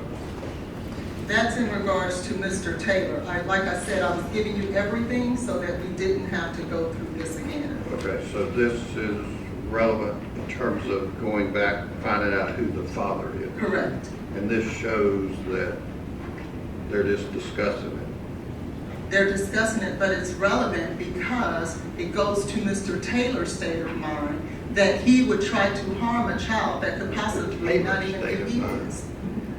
My client, Mr. Taylor, the one who's on the How do murder. these texts have anything to do with him? Because he's asked for a paternity test. My question is, you've asked about discussions with who's the father and things like that. So you're wanting this text to add to that how? Because it says she will be more excited once she determines it's his. So that means she didn't even know if it was his at the Okay. time. All right. And then, does the state care to be heard about do you, Miss Jackson, know what you're referencing? Indiana is the closest place to go if I made that decision? The conversation, I don't remember the whole conversation. It is in part, so I can't give you an answer. You don't know what Indiana may have been. We were talking about her being pregnant. Were there any discussions between you and Miss Benning about her getting an abortion? Not necessarily that being her decision, no. What does that mean? She never said she wanted an abortion. I just Do told you know her if Indiana has anything to do with that? if she were to have made that decision, but that decision was not what she made. Okay.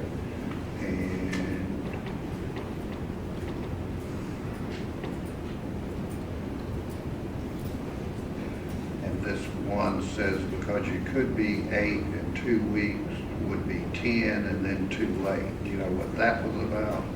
If she were to have an abortion. Okay. And the state, these are 11-2, and the state's objection about these is what? Your Honor, I just want to be clear, we're talking about those specific texts that you just asked Yes. Ms. Jackson about. So my objection is that, number one, they're incomplete to the conversation, but Do they're you all. have the complete download?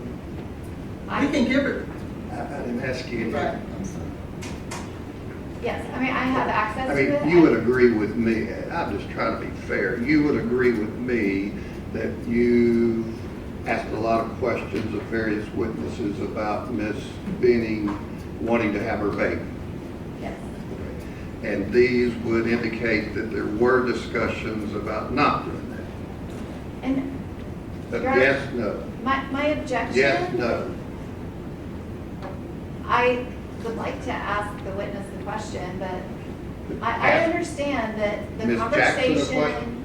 Yes, Go ahead. Ms. Jackson, those conversations that you have snippets of, did those all occur before Ms. Benning confirmed that she was pregnant? No. Are they all from November 2nd? Yes. and you went to the appointment to confirm it on November 3rd. Correct. So they're all before she confirmed it. Yes, I'm sorry. Once she confirmed that she was pregnant, was there any discussion that she was suggesting that she might have an abortion? No. Okay. If I may be heard, Your Honor. You don't need to be heard. I'll allow to ask that. I'll allow you to ask about these two text messages. Thank you. Trying to bite my tongue about like that.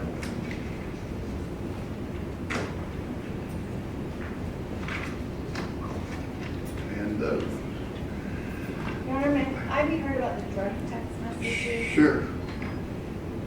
The state's objection is that this witness has already testified that there was drug and alcohol use, marijuana and alcohol, prior to her finding out she was pregnant. Mhm. She found out she might be pregnant on November 2nd. She confirmed it on November 3rd. Mhm.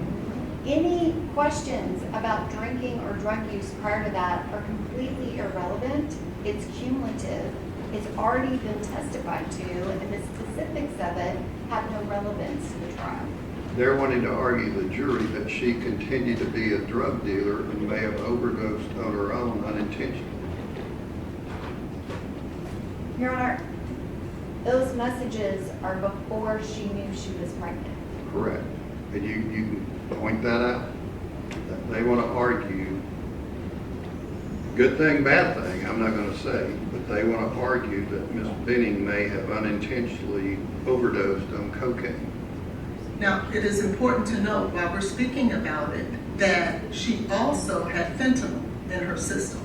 This lady doesn't. I'm not speaking about that, but it goes to the relevance. I don't need to hear all of your argument at this point. I'm just saying why you think it's relevant. So I'm allowing you to ask those Thank you. questions. So Thank bring you. the jury back down.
All right, go ahead.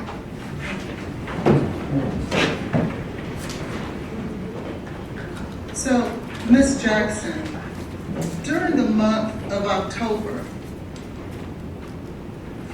it is in fact true that Ms. Benning was in fact doing drugs, was it not? She smoked marijuana. And some other shit, right? Mushroom. And once you guys found out that she was pregnant, you then sent her a text message and said, like, you've been drinking, didn't you? I sent that? Yes. Yes. And what you were doing was calling her out that, oh my God, you're pregnant and you've been drinking. Isn't that correct? No. That's not what you meant by that? No. And it was after that that she no longer spoke with you about she herself doing any drugs. Is that right? Could you ask that again, please?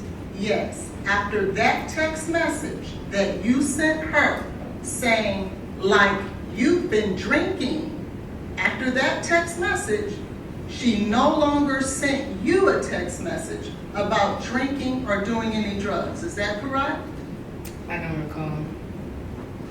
So she could have sent some after that? I'm not sure. And also, we discussed the fact that you guys had to determine who the father was, and you determined that it was Blaise, is correct? Yes. But there was a time when she took those home pregnancy tests that you talked about. You remember that? Mm-hmm. And she sent you a picture of those home pregnancy tests that you testified to. Mm-hmm. During that time, she herself was considering an abortion, wasn't she? She was not. Well, didn't you guys discuss possibly going to Indiana? In terms of, she wasn't sure what she wanted to do, but abortion was not the answer. We were just discussing as friends, what did the future look like? Well, you were going to go to Indiana to possibly have an abortion. She was going to go to possibly have an abortion, Objection, Your correct? Honor. Counsel is mischaracterizing. Okay. You know what that discussion was about? I asked her about Indiana one time. We never went and we never talked about it again. Well, why would you talk about it if it wasn't an option for her? We were just discussing as girls, as friends, like what. Didn't you also say on one occasion, well, 2 weeks, you need to decide because it'll be too late? Didn't you say that to her? I didn't see that. Could I please see that? You may.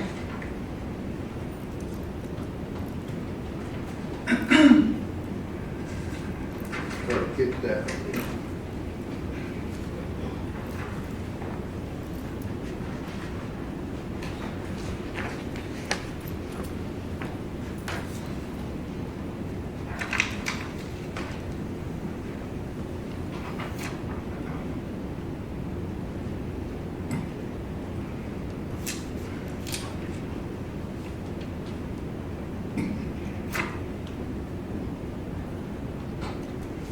Okay, I see where I said that. Okay. So you were discussing it because she was considering an abortion, correct? We were just discussing. She didn't say she was getting an abortion. I understand, but she was considering it, wasn't she? Objection, Your Honor. She has mischaracterized the witness's testimony. Okay. She said she checks that. She doesn't know what Ms. Benning was considering. Go ahead. So when Ms. Benning then texts you, well, you text Ms. Benning, you need to find out ASAP. This is on November the 2nd. She responds, Indiana is the closest place to go if I made that decision. She was speaking about an abortion, was she not? I already said that we discussed multiple options. It wasn't like a definitive answer. Okay. We were just talking. So when Was this, Go ahead, I'm sorry. when Mr. Taylor reached back out to Ms. Benning on December 31st, after he no longer considered an abortion, it's no different. It was just different times. Isn't that correct? I'm sorry? What is your question? That's a statement. No, I said, isn't that correct? That's a question. That Mr. When you want Mr. her to Taylor- interpret what Mr. Taylor thought. When Mr. Taylor reached back out to Ms. Benning on December 31st, do you remember that? I don't remember the day when he reached back out. It was, I don't know. You remember when she told you she went to the park with Mr. Taylor I do. on January the 1st? Yes. And they sat there for 4 to 5 hours and talked? Yes. And after that date, did she ever tell you that Mr. Taylor talked to her about having an abortion after that? I don't recall.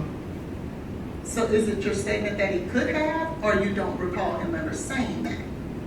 Is there messages that I could potentially read about it? I can give you the messages between you and Ms. Benning from January 1st all the way up to February 25th if you would like me to. I'm speaking about this question that you're asking me now. My question is from January 1st of 2023. until February 25th of 2023 did Ms. Benning ever come to you about Mr. Taylor trying to pressure her or ask her to get an abortion? Yes or no, ma'am? No. Thank you.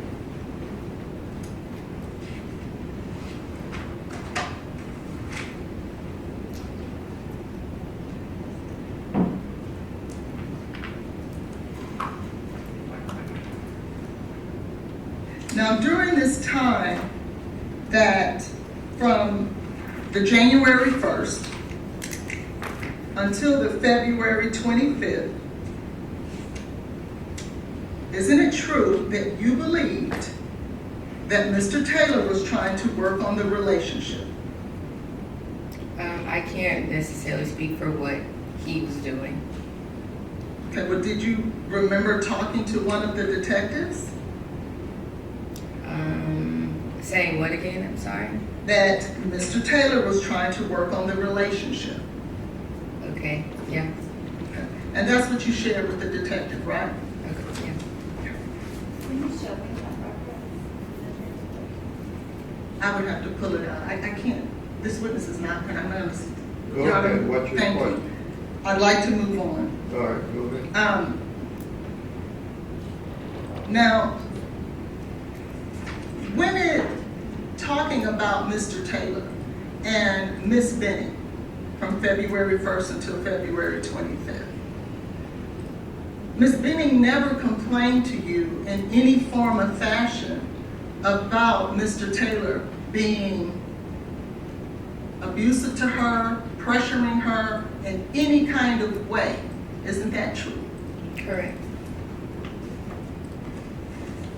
Now, when Mr. Taylor and Miss Benning parted ways on November the 6th of 2022, it was Miss Benning who sent the text message to Mr. Taylor that they should go their separate ways. Wouldn't you agree? Not initially. So are you saying that Mr. Taylor wanted to part ways first? He made mention of it Okay, and when did he make mention of that? when she found out she was pregnant. And where did you see that? Did she tell you that in person or via text, or how did she tell you It that? might be in the text messages, or she might have told, or she probably told me on the phone. Right, because I've looked through the text messages, that's not there. On the phone. Okay, do you want to ask questions or testify? So, when Miss Benning sent the text on November the 6th, in fact, she said, we're at an impasse. Isn't that what she said? Because she sent the text message to you. You testified to it, remember? Yes, can I see this text message, please? Yeah.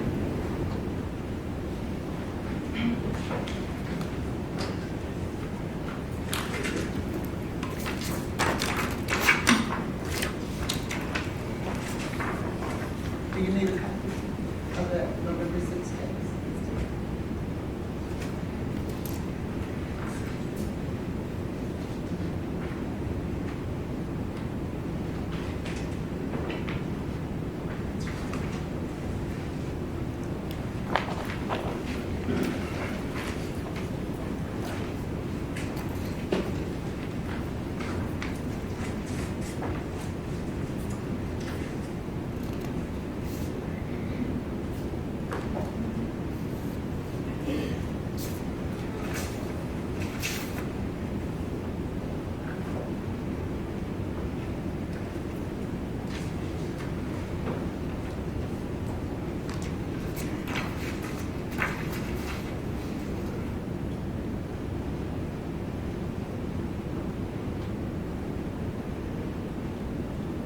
Okay.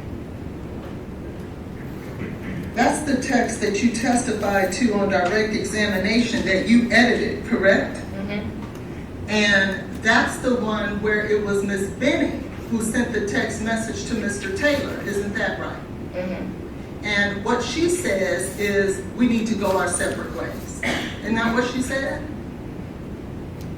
Do you want me to, am I supposed to read it, or? No, I just said asked you it's whether or not not in she there. said it. Yes. Okay. And she never shared with you that after that, Mr. Taylor tried to continue to call her, continue to try to force her to have an abortion or anything of the sort, did she?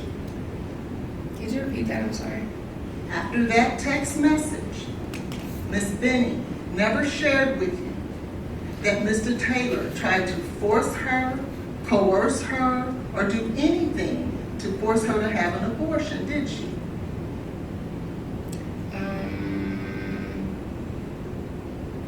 No. Okay. Now, let's move on to February 25th.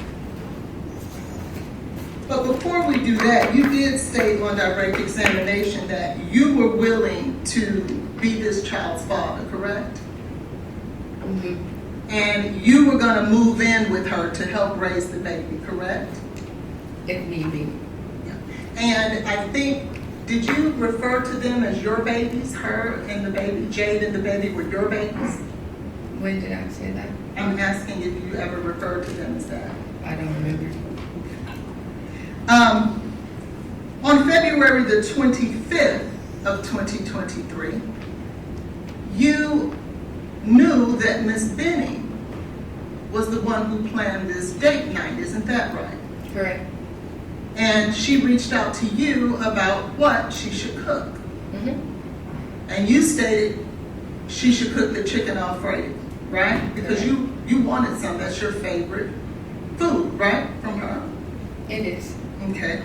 And so she and Blaise were going to do painting with a twist, and she had created this special night for them, right? Mm-hmm. And even though she had planned this special night for her and Blaise, you decided that you were going to stop by with Keontae Mm-hmm. to get a plate. Mm-hmm. And she wasn't necessarily super excited about that initially, right?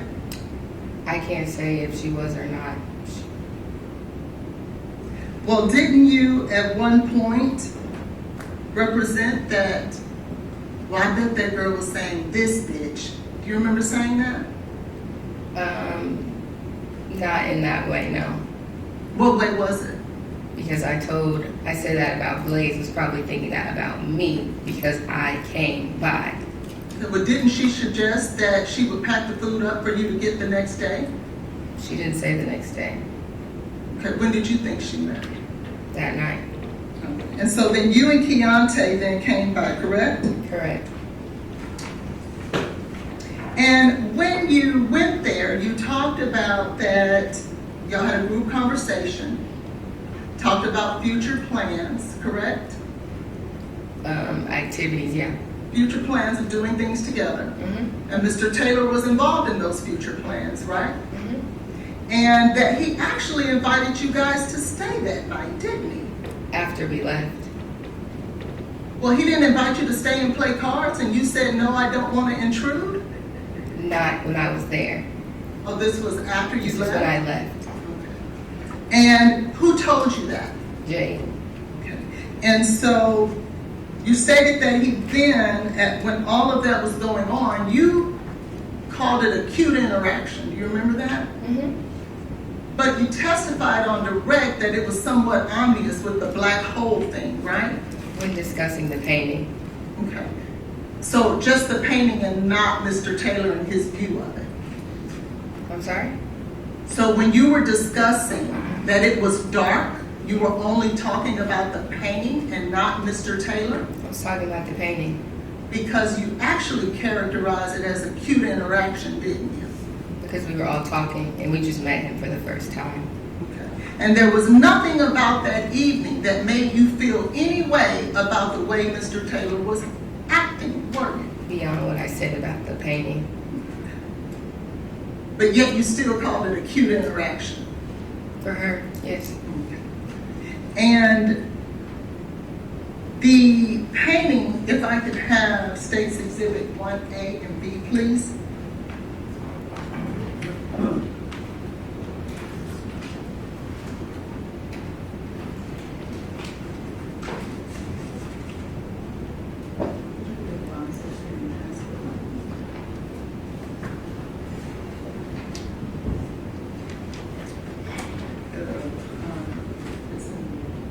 red well, the one with the transfer. I want to show you the red well in your chair. I want to show you State's Exhibit 1A. Do you see that? I do. And this is the painting that you're referring to of Mr. Taylor's, is it not? Correct. And you believe that that's dark? That's your characterization of it? What he described to me was dark. Okay. And he described a dark hole? Yes. And where's the dark hole? I don't know. I don't know what I'm looking at. Now, as it relates to when you left, you remember leaving? You and Keontae? Yes. And when you left with Keontae, you guys took your plates and went over to Keontae's house. Correct. And then Keontae was going out to hang out with his friends. Is that right? Correct. And where was he going? Do you know? I don't know. Okay. But he was going to hang out with some buddies. But about 9:29, you get a phone call from Miss Benning. And I think you said that when she called, if I remember correctly,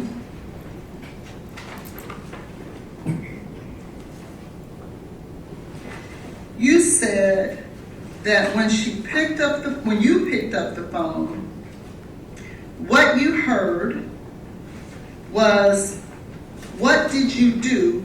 What did you put in my drink?" Is that right? And then, "Let me see what's in your pockets." She said that after she said those two things. Is that right? She said those things, correct?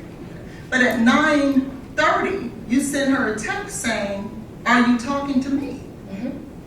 Why would you think she's talking to you if she's saying, "What did you do? What did you put in my drink?" I didn't think she was talking to me about those things. I was wondering what was going on because she never acknowledged me on the phone.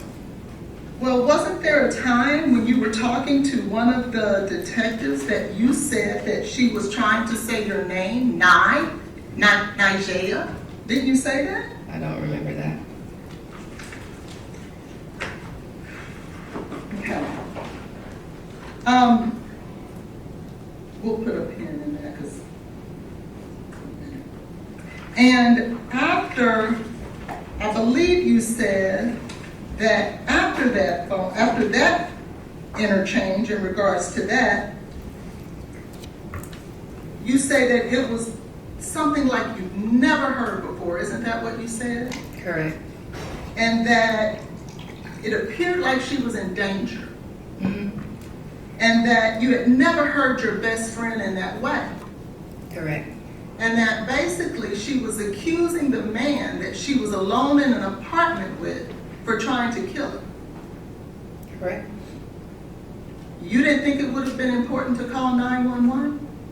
It was important to call 911. So why didn't you? I was not there. You didn't have to be there to call 911, did you? No, but I didn't have anything. What was I going to report? What you just said, everything that you reported to those police officers at the hospital, you could have reported to 911, correct? And if they would have asked me questions about her physical state, I would have not been able to provide those answers. Well, didn't you say to those officers, she sounded sluggish? She said that I can't feel my legs?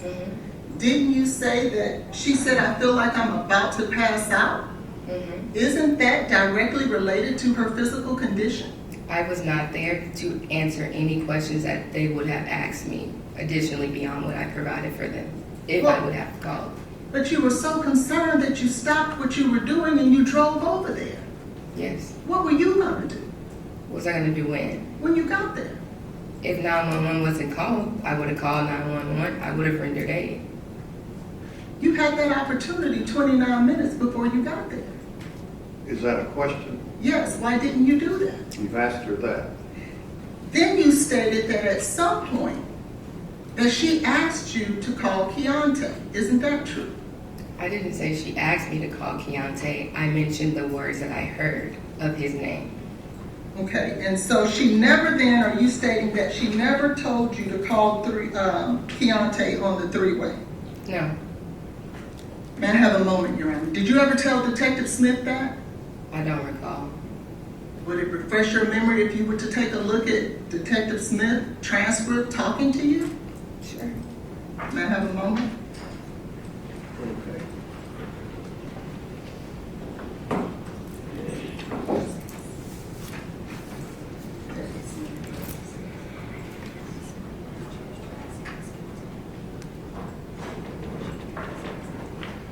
Your Honor, we have a recording of... You said you wanted to show her a transcript. Where is that? Right here. Okay. Let me make sure it's the right. There are 4 different transcripts for her.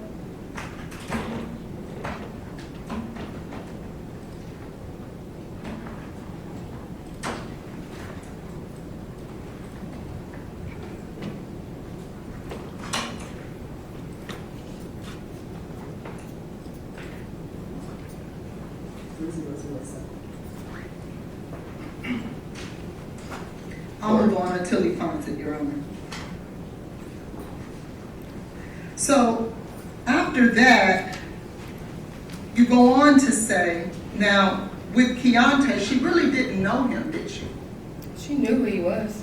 Well, Mr. Jones testified she had only met him twice. I said she knew who he was. Okay, but she didn't know him very well, did she? No. Did her father live here? Whose father? Miss Jade's Benning's. No. Did her stepmother live here? Yes. Okay. And so, instead of calling, or her suggesting to call someone that she actually knows a little better, she would ask you to call someone that she's only met twice? Objection, Your Honor, the witness has already said. Yeah, she didn't say that. She did that. Well, you interpret it that way because you called Keontae, correct? Objection, Your Honor, the witness is testifying in a question.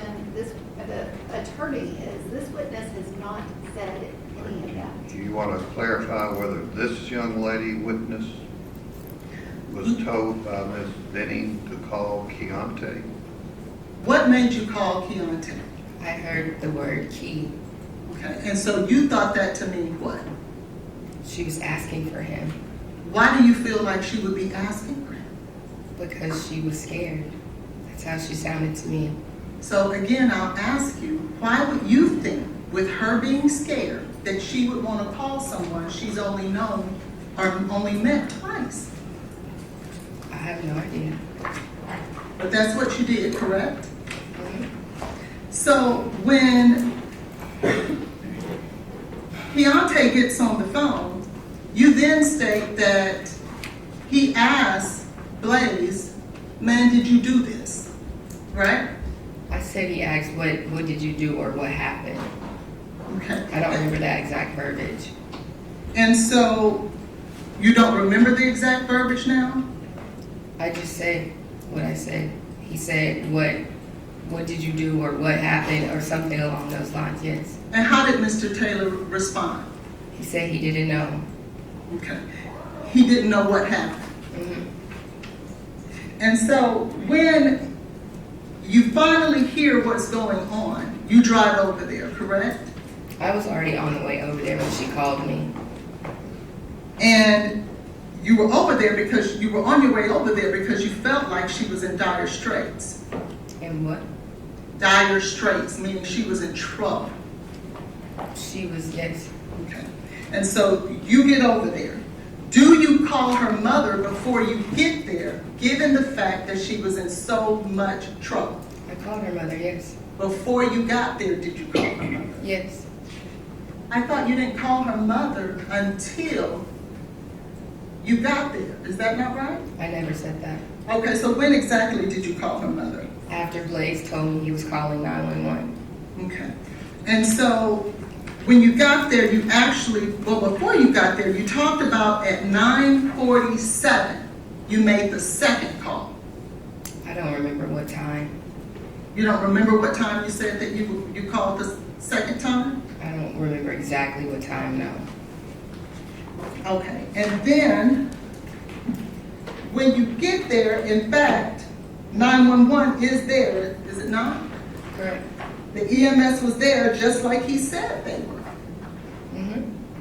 And you stated that when you arrived, that he was frantic. Isn't that what you said? I said he was pacing back and forth, like anxiously panicking. Yes, that's what I said. And you were panicking too, weren't you? I was. And you were jumping on the back of the ambulance? Were the paramedics and EMT allowing you to do that? They told me that I needed to go to meet them at Vanderbilt.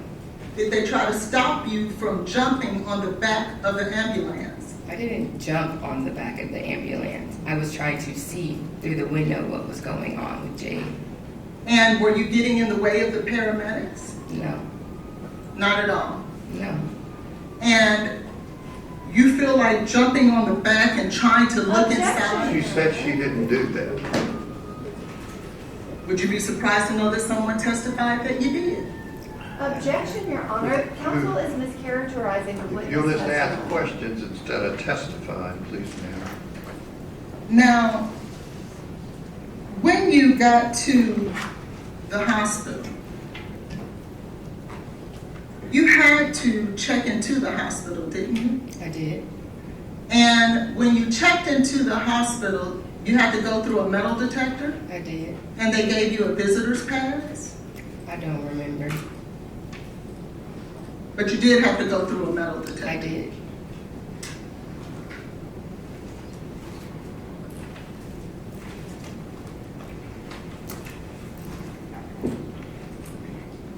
Now,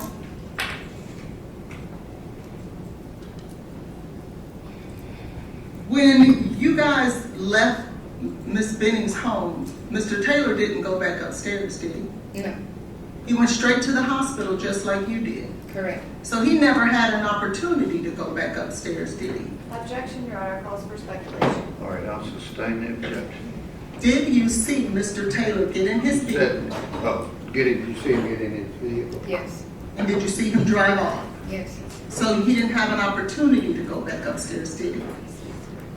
Not at that point in time, no. You talked about that when he got there, that he referred to Miss Benning as his girlfriend. Is that right? Correct. And you told officers that you didn't believe that they were in fact dating. I said they were not dating They were not dating. But isn't it true that they planned a date night? exclusively, boyfriend and girlfriend. But I thought you just said they weren't dating. Because you didn't qualify it with exclusively, did you? No, You said dating, didn't you? yes, But they were on a date night, isn't that true? correct. And then you testified on direct that she wanted more, correct? I said that? Yes, you did. Okay. Okay. And that they saw each other 2 to 3 times a week, didn't you say that? I said sometimes. And in fact, they had seen each other 3 days in a row that week. I don't remember. I'm going to object to Ms. Hollins asking her questions, insinuating that she made those statements. Ms. Jackson did not make those statements. Your Honor, she just testified to it. She has not said that they saw each other the last 3 days. That is not. No, I didn't say that. I asked her that. I should be able to ask the witness questions. What, yeah, go ahead. Jury's Now, heard when you what- first got to the hospital, it was you who accused Mr. Taylor of doing anything wrong, isn't that true? You said what? It was you who accused Mr. Taylor of doing anything wrong Of doing anything wrong? I don't understand what you're saying. with Miss Benning, doing something to her. I simply told everyone that I spoke with what I heard on the phone. Okay. And do you remember if she said anything like that when Mr. Jones was on the phone? No, she did not. So he never heard what you heard. No, not the beginning of the phone call. And in fact, when Mr. Jones was on the phone, there were no accusations made by Miss Benning. Isn't that true? She wasn't really able to say anything at that point. Well, did you testify that she was able to say some words? Yes, prior to me calling Keontae. So after calling Keontae, you're saying she never said any more words at all? We could hear her, but nothing made sense at that point. But she was saying something? Nothing substantial of anything that we could understand, no.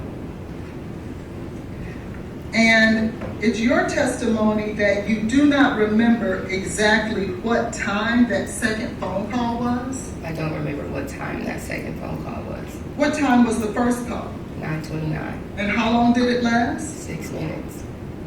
And so that would take us to 9:35?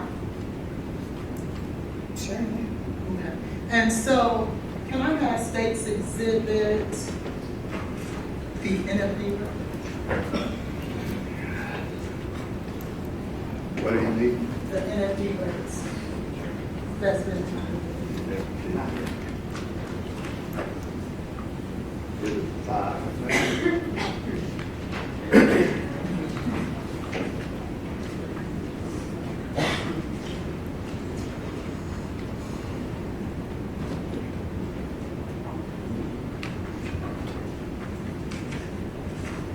Your Honor, the state will agree that the time of, it's Okay, not. let's just see what are you wanting to ask? Well, I have to get, isn't it true, well, you would know, would you be surprised to know that Mr. Taylor called 911 at 9:38? I don't know what time he called 911. That's why I was going to get the record, Your Honor.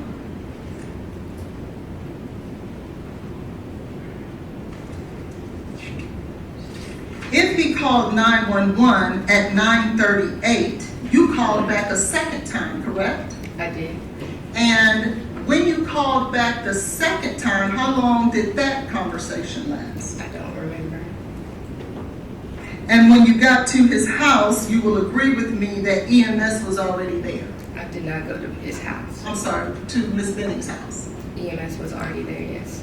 And didn't he, when you talked with him, didn't he tell you that, I think I hear them outside?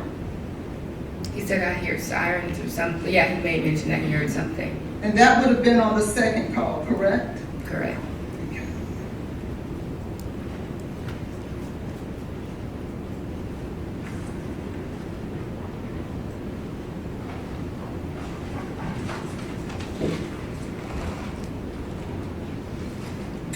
When you left the Miss Benning's home and got to the hospital, did you gain access to Miss Benning's phone? No. You didn't have Miss Benning's phone? Oh, I'm sorry. I had her phone, yes. Okay. And who gave you that phone? I got it from Blaise. Okay. And where did you get it from? I don't remember. Do you know when he gave it to you? No. But you had it at the hospital. I got it from him at the hospital, yes. Can you tell the jury about how long it was before you got the phone? Was it an hour, 2 hours? Do you even know? Her phone? No, I don't know.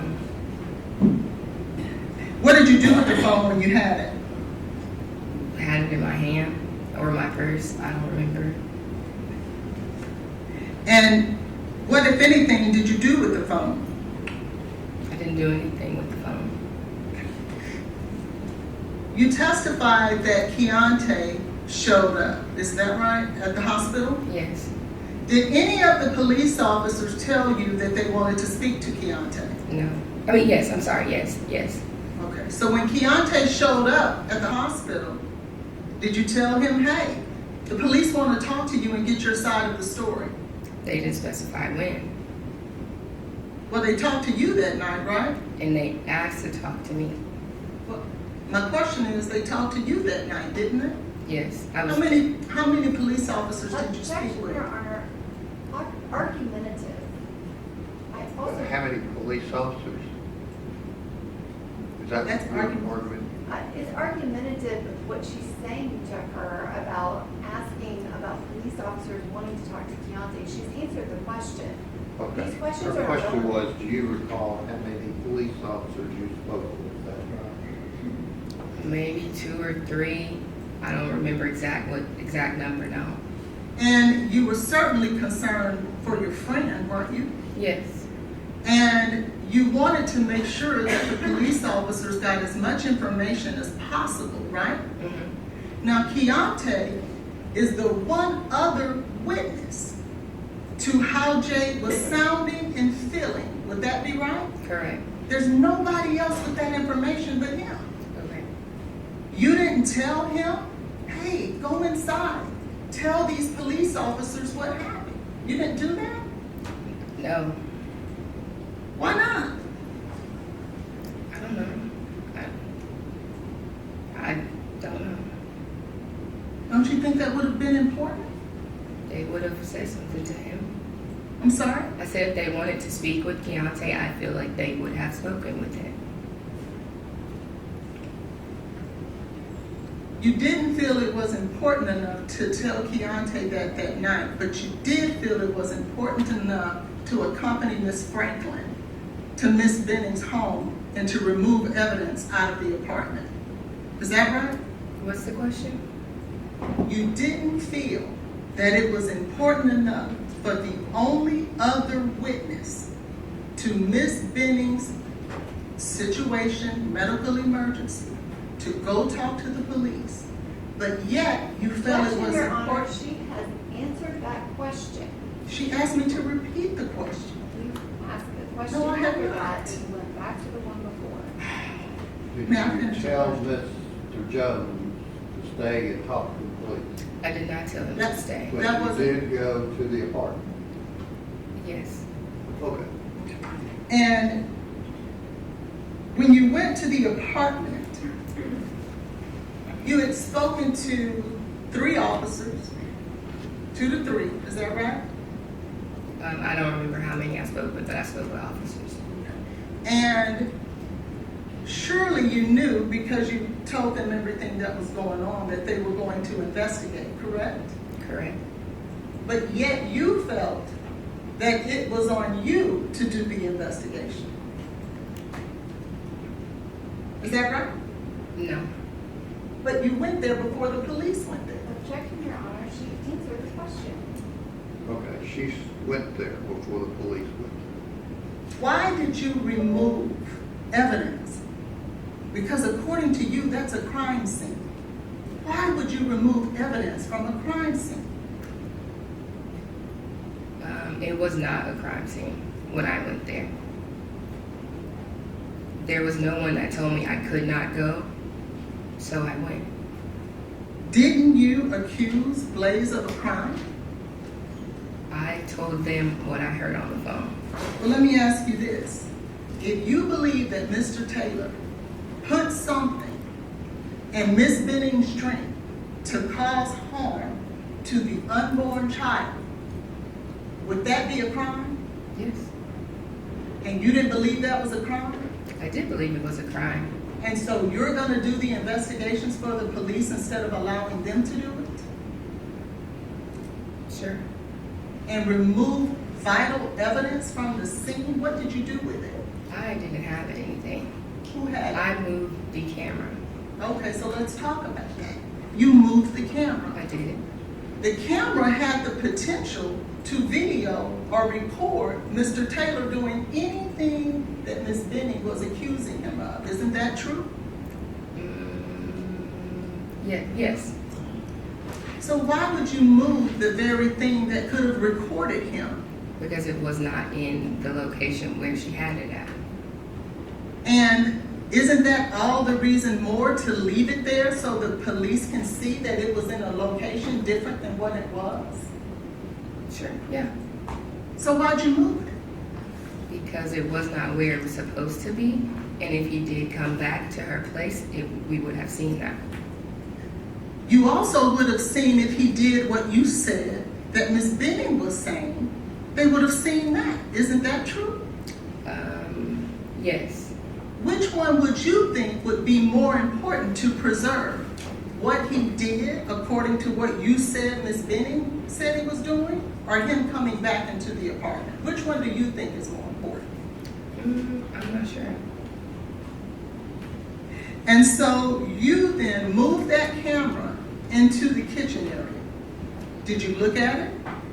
No, Why didn't you take the camera and give it to the police?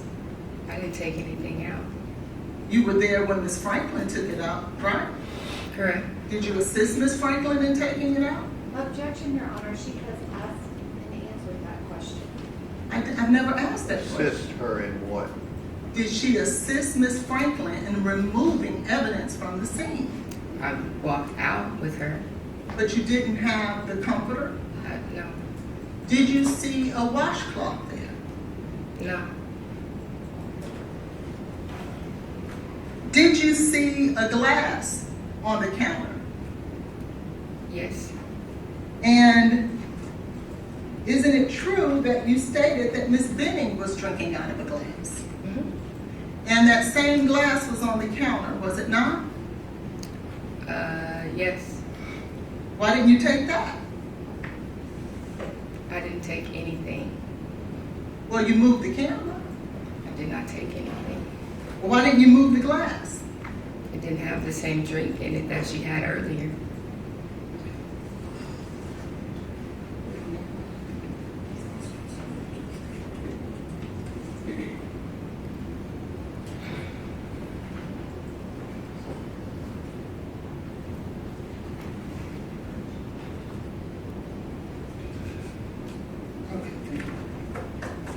So, when you went back into Ms. Benning's house, did you see a gun there?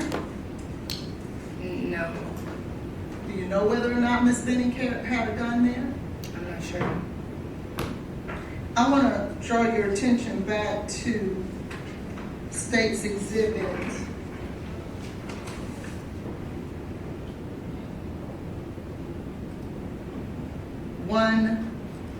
1B, which is the comforter. Is this the comforter that you removed? That Ms. Franklin, you watched her remove? Yes, Did Ms. Franklin video you guys packing up that comforter? I'm not sure who videoed. Was someone videoing? Yes, Who? I don't know. I don't Well, know. how do you know if you don't know? I know someone was recording, but I don't remember who it was. So, what made you put gloves on? I didn't want to touch anything. You mean with your bare hands? Yes, Why were you so careful about not touching anything, but you weren't careful enough to preserve the scene? What was the difference? I'm not sure.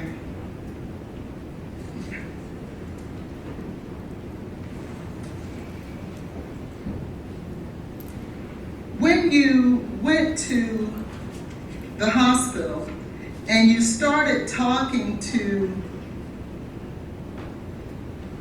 police officers, did you talk to them about Lauren Weber, who had gone to the apartment earlier that day? I'm not sure. I don't remember. Did you ever share with anyone that you didn't believe that Mr. Taylor stating that she actually vomited was true? Did you ever make that statement? I said he never told me that prior to. And so, were you stating, because this is what I'm asking, when you told the officers he never told me that, were you insinuating that it was not true?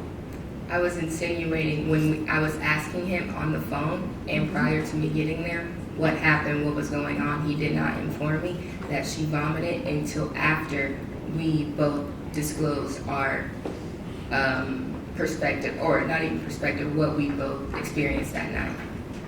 And didn't you tell the police officers that Lauren Weber or anyone else had not seen any vomit anywhere in the place? I don't remember. Could you have said that? I'm not sure. How did Miss Weber, when did you talk to Miss Weber that night? When she got to the hospital, What time was that? I don't remember.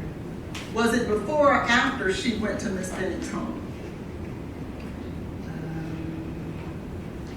I really don't remember. You remember talking to her about what she saw when she went into Miss Benning's house? I don't remember us talking about it. You don't remember you guys talking about it? Objection, Your Honor, this has been asked and answered. Okay, she's answered that.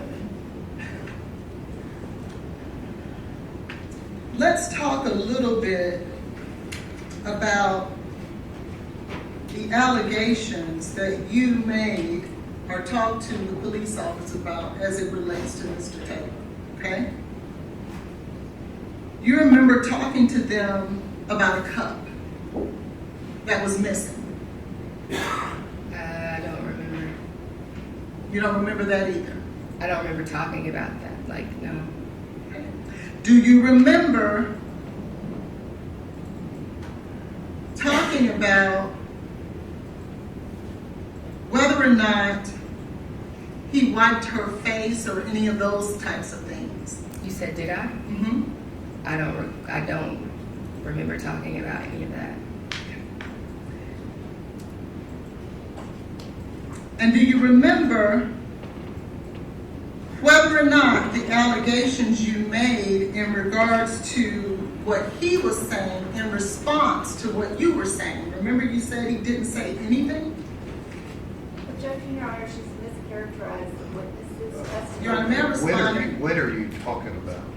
Do you remember that when you were talking to the police, and in fact you just said it on direct examination, you said that when the accusations were made, Blaise didn't say anything to you. Do you remember that? To me on the phone? Just here today, ma'am. No, I'm saying, are the accusations that he did not respond to, are you responding, saying that in regards to the phone call? Yes. No, yes, no, he did not. He did not say anything. He said he didn't do, he said he didn't know, he didn't do anything. Right.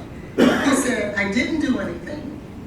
I don't know what's going on, right? Correct? He asked you if she had an EpiPen.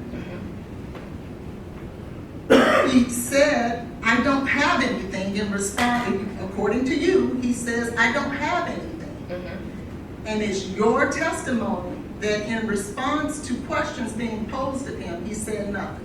I mentioned that. So why would you characterize it as he didn't respond? I said he did not, I already said what he responded to. When Jade said that he was scaring her, he responded that she was scaring him. When she asked to empty her pockets, let me see her hands, he said he didn't have anything. I already mentioned that. And then you said,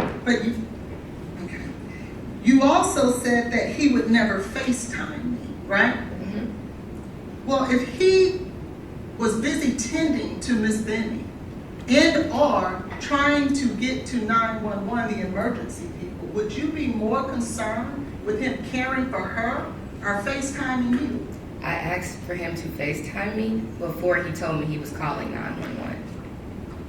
But you also said that he told you he could hear the sirens, right? Correct. So how could he get ready to call 911 if the sirens are already there? I don't know.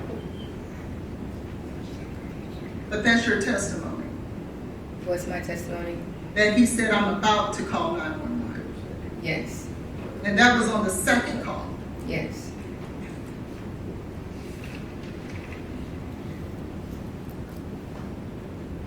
You said the last few words that he made is key with you. That's what I heard, yes. She made, I'm sorry. And if that was the last few words that she made, how did you know to call Key? I decided to call Key. So now you're saying she never told you to call Key? I said she never told me to call Key. Did you ever tell anyone that she did tell you to call Keontae? I don't recall saying that. Okay.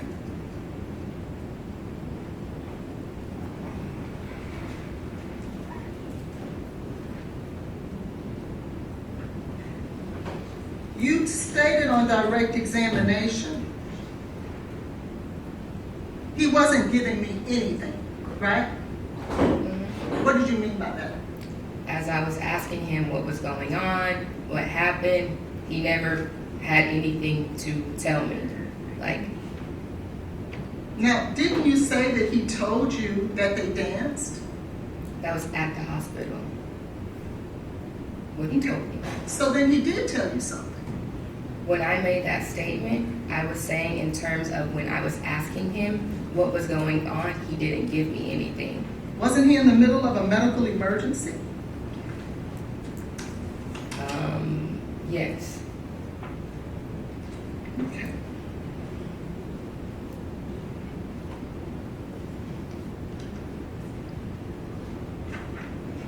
When you left the apartment with Miss Franklin and the two other girls, with the evidence that you removed and relocated in the scene, did you immediately then go to the police officers that you met with and inform them of what you guys had done?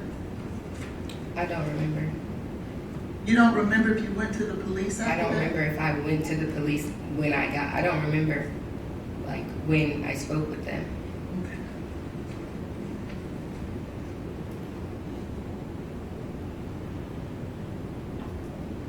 And who told you, or how did you come to the decision that you were going to participate in going back to the scene? I did, And why was that? because nothing was being done about what was going on. So even though you talked to those three officers as they were getting your statement, right? Mm-hmm. So you didn't talk to one officer. You didn't talk to two officers. You talked to three, right? Correct. But to you, nothing was being done. After I talked to them, no. And so you were going to take it upon yourself to call Objection, Your police. Honor, this has been asked. Okay, I'll sustain the objection.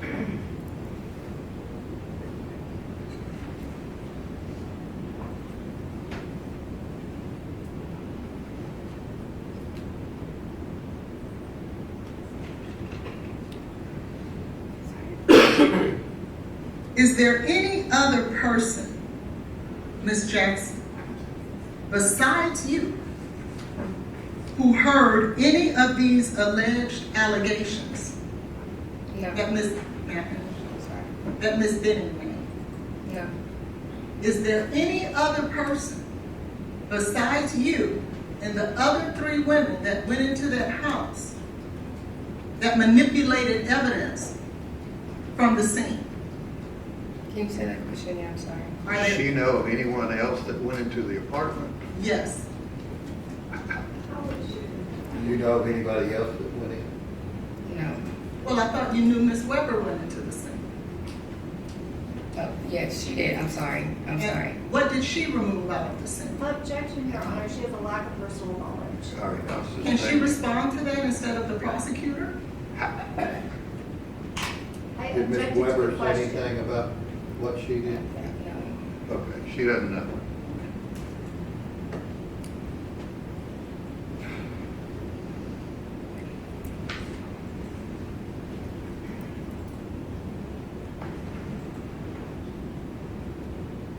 If I could just have a minute.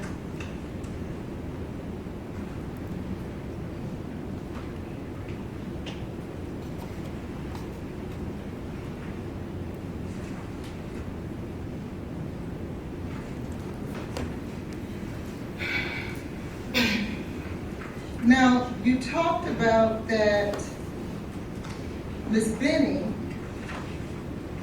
did not post about her pregnancy on direct examination. Do you remember that? Correct.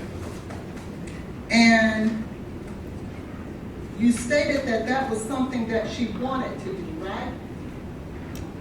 I'm sure she would have liked to. Okay. But she didn't, right?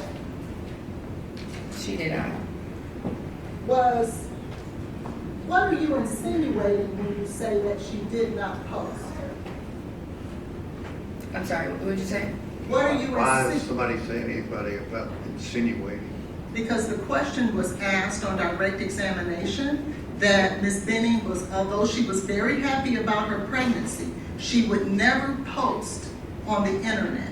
And the insinuation was made that it was a Nobody's insinuating, she's just answering the questions that she's asked. Well, So if it's rephrase your question about insinuating anything. Why do you feel that Ms. Jackson did not post about her pregnancy?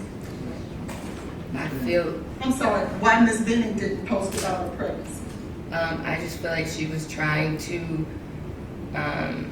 deal with whatever was going on between her and Blaise, and he made it very clear that he didn't want anyone to know about him being the father.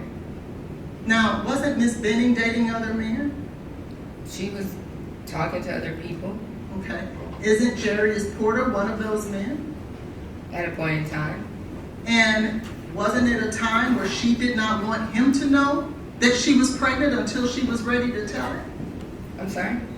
Wasn't there a time where she did not want Mr. Porter to know that she was pregnant until she was ready to tell him?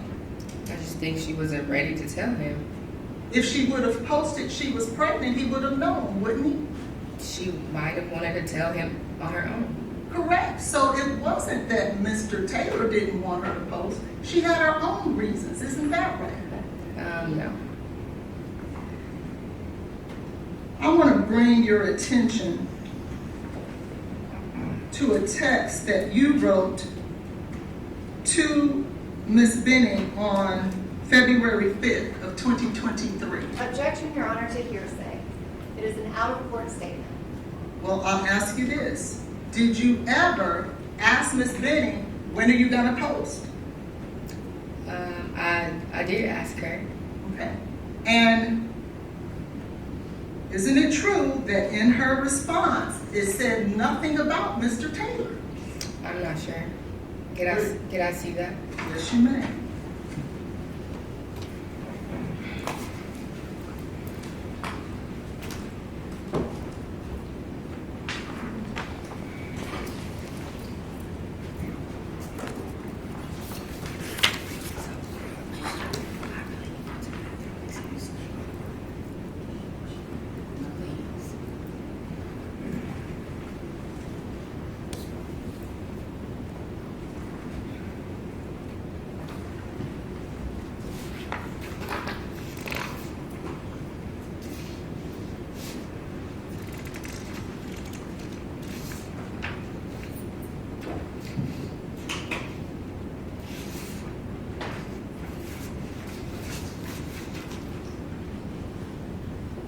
Okay. So I'll ask you again. When you asked her, when is she going to post, her response had nothing to do with Mr. Taylor, did it? Not this one. Okay, well, I'm talking about this one. No. Okay. Are you saying there's another one where she does say that? We've had conversations.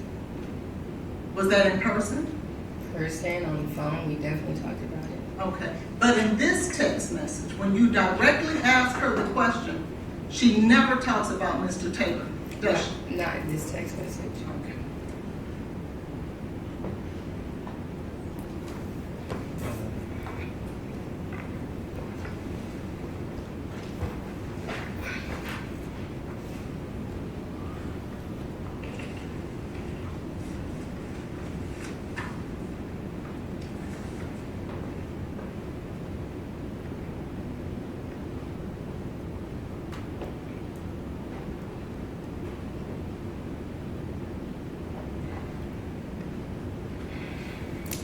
Do you remember a time on November the 9th, after Ms. Taylor found out that she was pregnant, that she talked about eating gummies with her aunt? Do you remember that?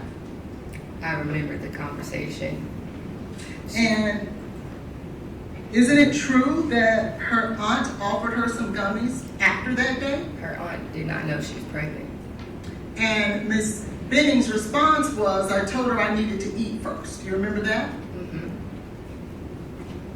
Not, no, I'm not taking them. That was not her response, was it? She wasn't, no, it was not her response. So your statement then that she did not do anything after that wouldn't necessarily be true. How does she know whether she did that or not? Yes. In this text message, did she ever say to her aunt, I'm not taking those? Not in that text message, she did not say that.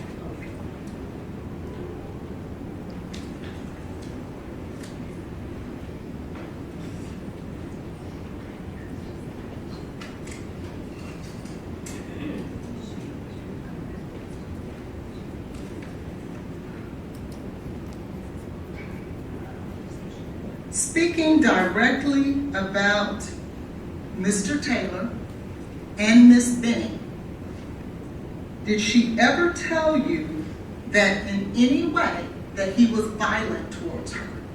No. Did she ever tell you in any way that he threatened her? No.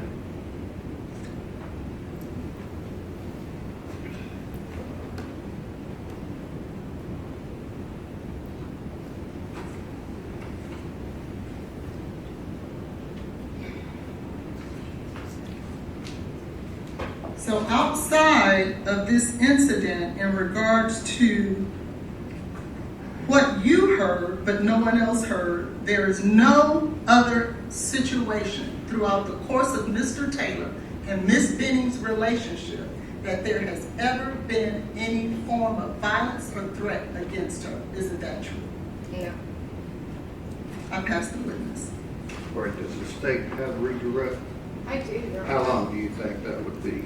It will be at least 30 minutes. It could be Or do you need to take a short break? Yeah, I just want to go to the restroom. Well, it, Go with that gentleman right there.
I am going to ask that the witness be handed a copy of her transcript interview with Detective Smith from that night.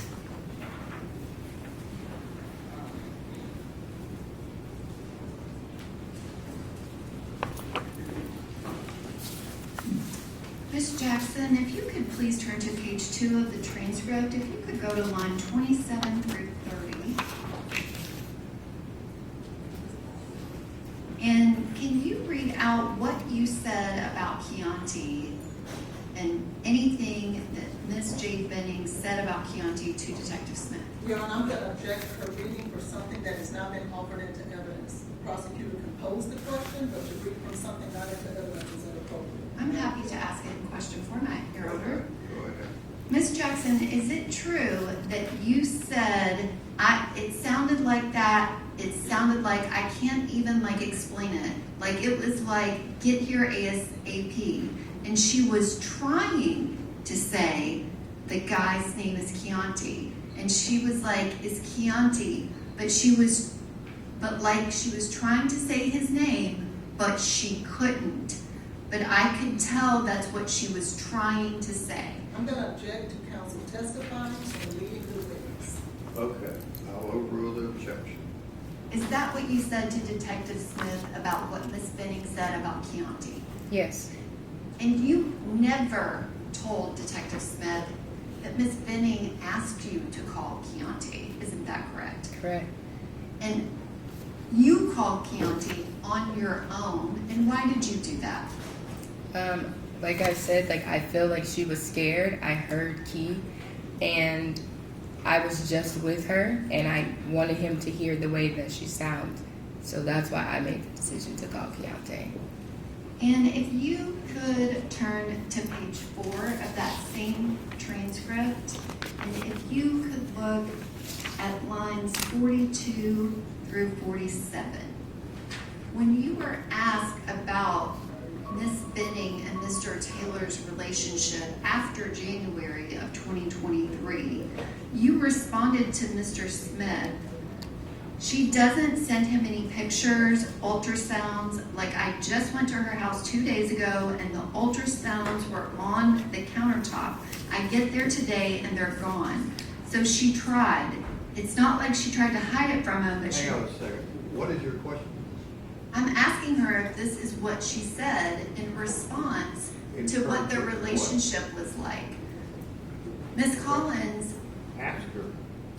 what did you say in response to Detective Smith when he was asking you about their current relationship after January 2023 in that February timeframe? Your Honor, I'm going to object to I'll the overrule witness. the objection. Have a seat. She has a right to bring up consistent information that you for 2 hours asked her about.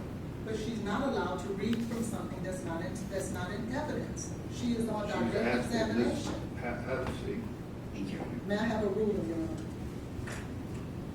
The ruling is have a seat. Thank you. Now, what is your question? My question is, can you please answer what you told the detective about their current relationship?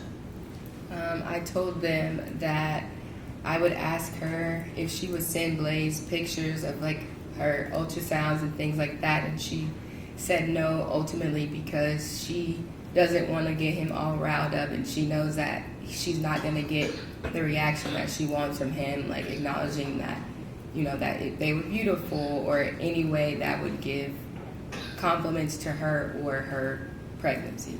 So she described to you if she talked to him about her pregnancy, he had negative feedback. Yes. And were you aware, did he go to any pregnancy appointment with her? No.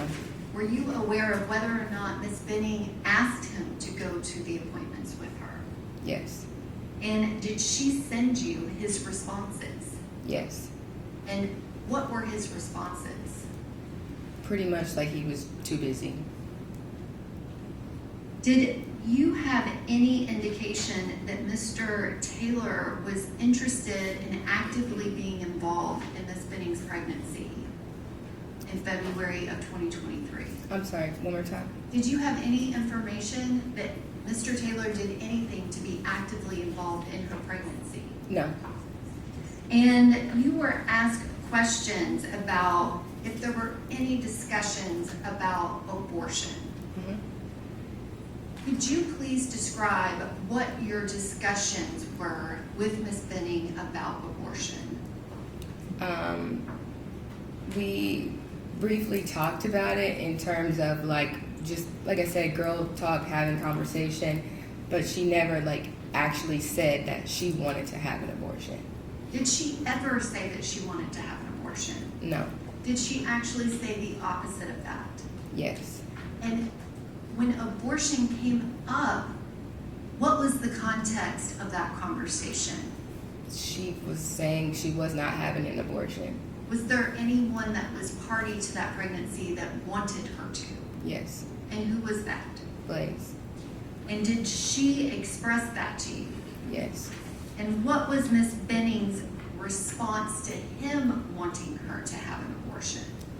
She was basically saying, I've made my decision of keeping my baby, and there's really nothing you can do to change my mind about it. And is that what ended their communication in November of 2023? Yes. That text message that you assisted her with drafting, was that in response to him wanting her to get an abortion? Yes. And then he completely stopped talking to her. Correct. And that November 16th contact, are you aware that he asked her to unfollow him? Yes. And do you know why Miss Benning was asked to unfollow Mr. Taylor on social media?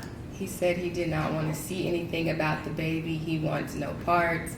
He didn't want to see anything that she posted or any mention of Jade being pregnant on social media. And you were asked about Miss Benning and not posting. Did you know why she was not posting to social media? About the pregnancy? Yes. Yes. And why was that? I think that she did not want to upset Blaise, I guess. I'm not really sure. Like, she just didn't want to cross that bridge with him simply because he made it very clear that he did not want that. Did he in any way claim to be the father of that child prior to that statement he made in the hospital that you testified to? No.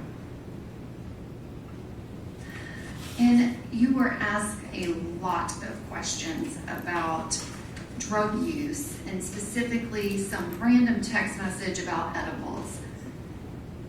Are you certain of whether or not Miss Benning did any marijuana or alcohol after she found out she was pregnant? Yes.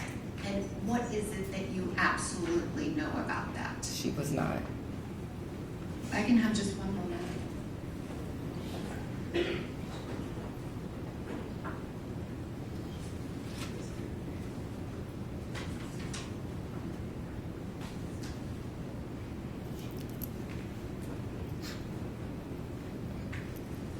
Ms. Jackson, at the beginning of questioning, you were asked about Ms.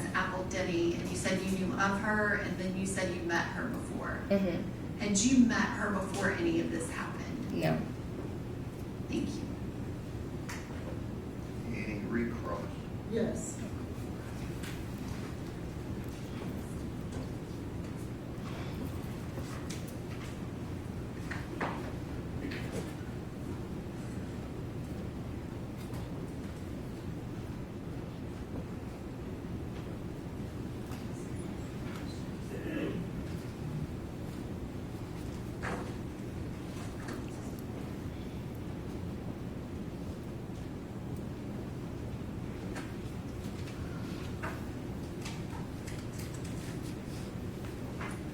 I had asked you earlier.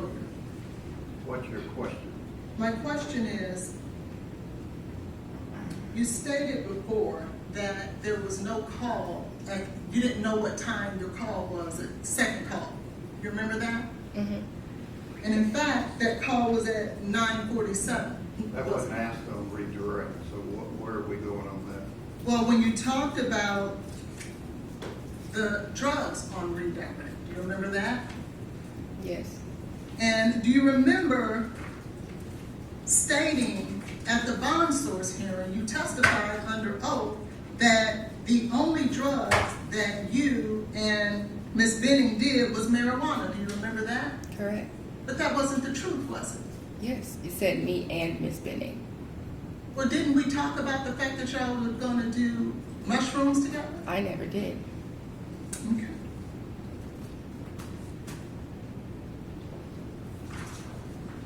You talked about on redirect in regards to Mr. Taylor's involvement with the baby. Do you remember that? Yes. Didn't you ever state at an occasion that you knew that he and Miss Benning talked about naming the baby Jim? Yes. Well, that would be involved with the baby, wouldn't it? I mean, yeah. If he and Miss Benning together had came up with a name, that would be in direct contrast to him not wanting to have anything to do with the baby, isn't it? No, not necessarily, no. And in fact, that baby's name that they came up with was Jim, wasn't it? G-E-M. She came up with that.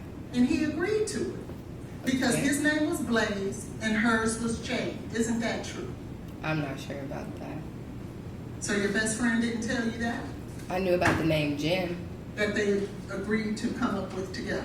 that she liked it and he agreed on it. Thank you.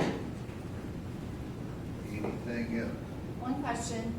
Ms. Jackson, do you know what Jade Benning intended to name her baby girl? Ivy? Thank you. I didn't hear, I didn't understand. Ivy Blair. Ivy? Yes, ma'am. Me, sir. That's one question. If she intended to name the baby Ivy Blair, then what were you just talking about when you said that he agreed to Jim? You just said she came up with the name of Jim, right? Mm-hmm. That's different than Ivy Blair, isn't it? Yes, there was consideration after they agreed on that name. That wasn't like final. That's just something that they discussed. I just wanted to make sure that what you were saying is that Mr. Taylor was involved in the name of G-E-M, right? He agreed on the name. Thank you.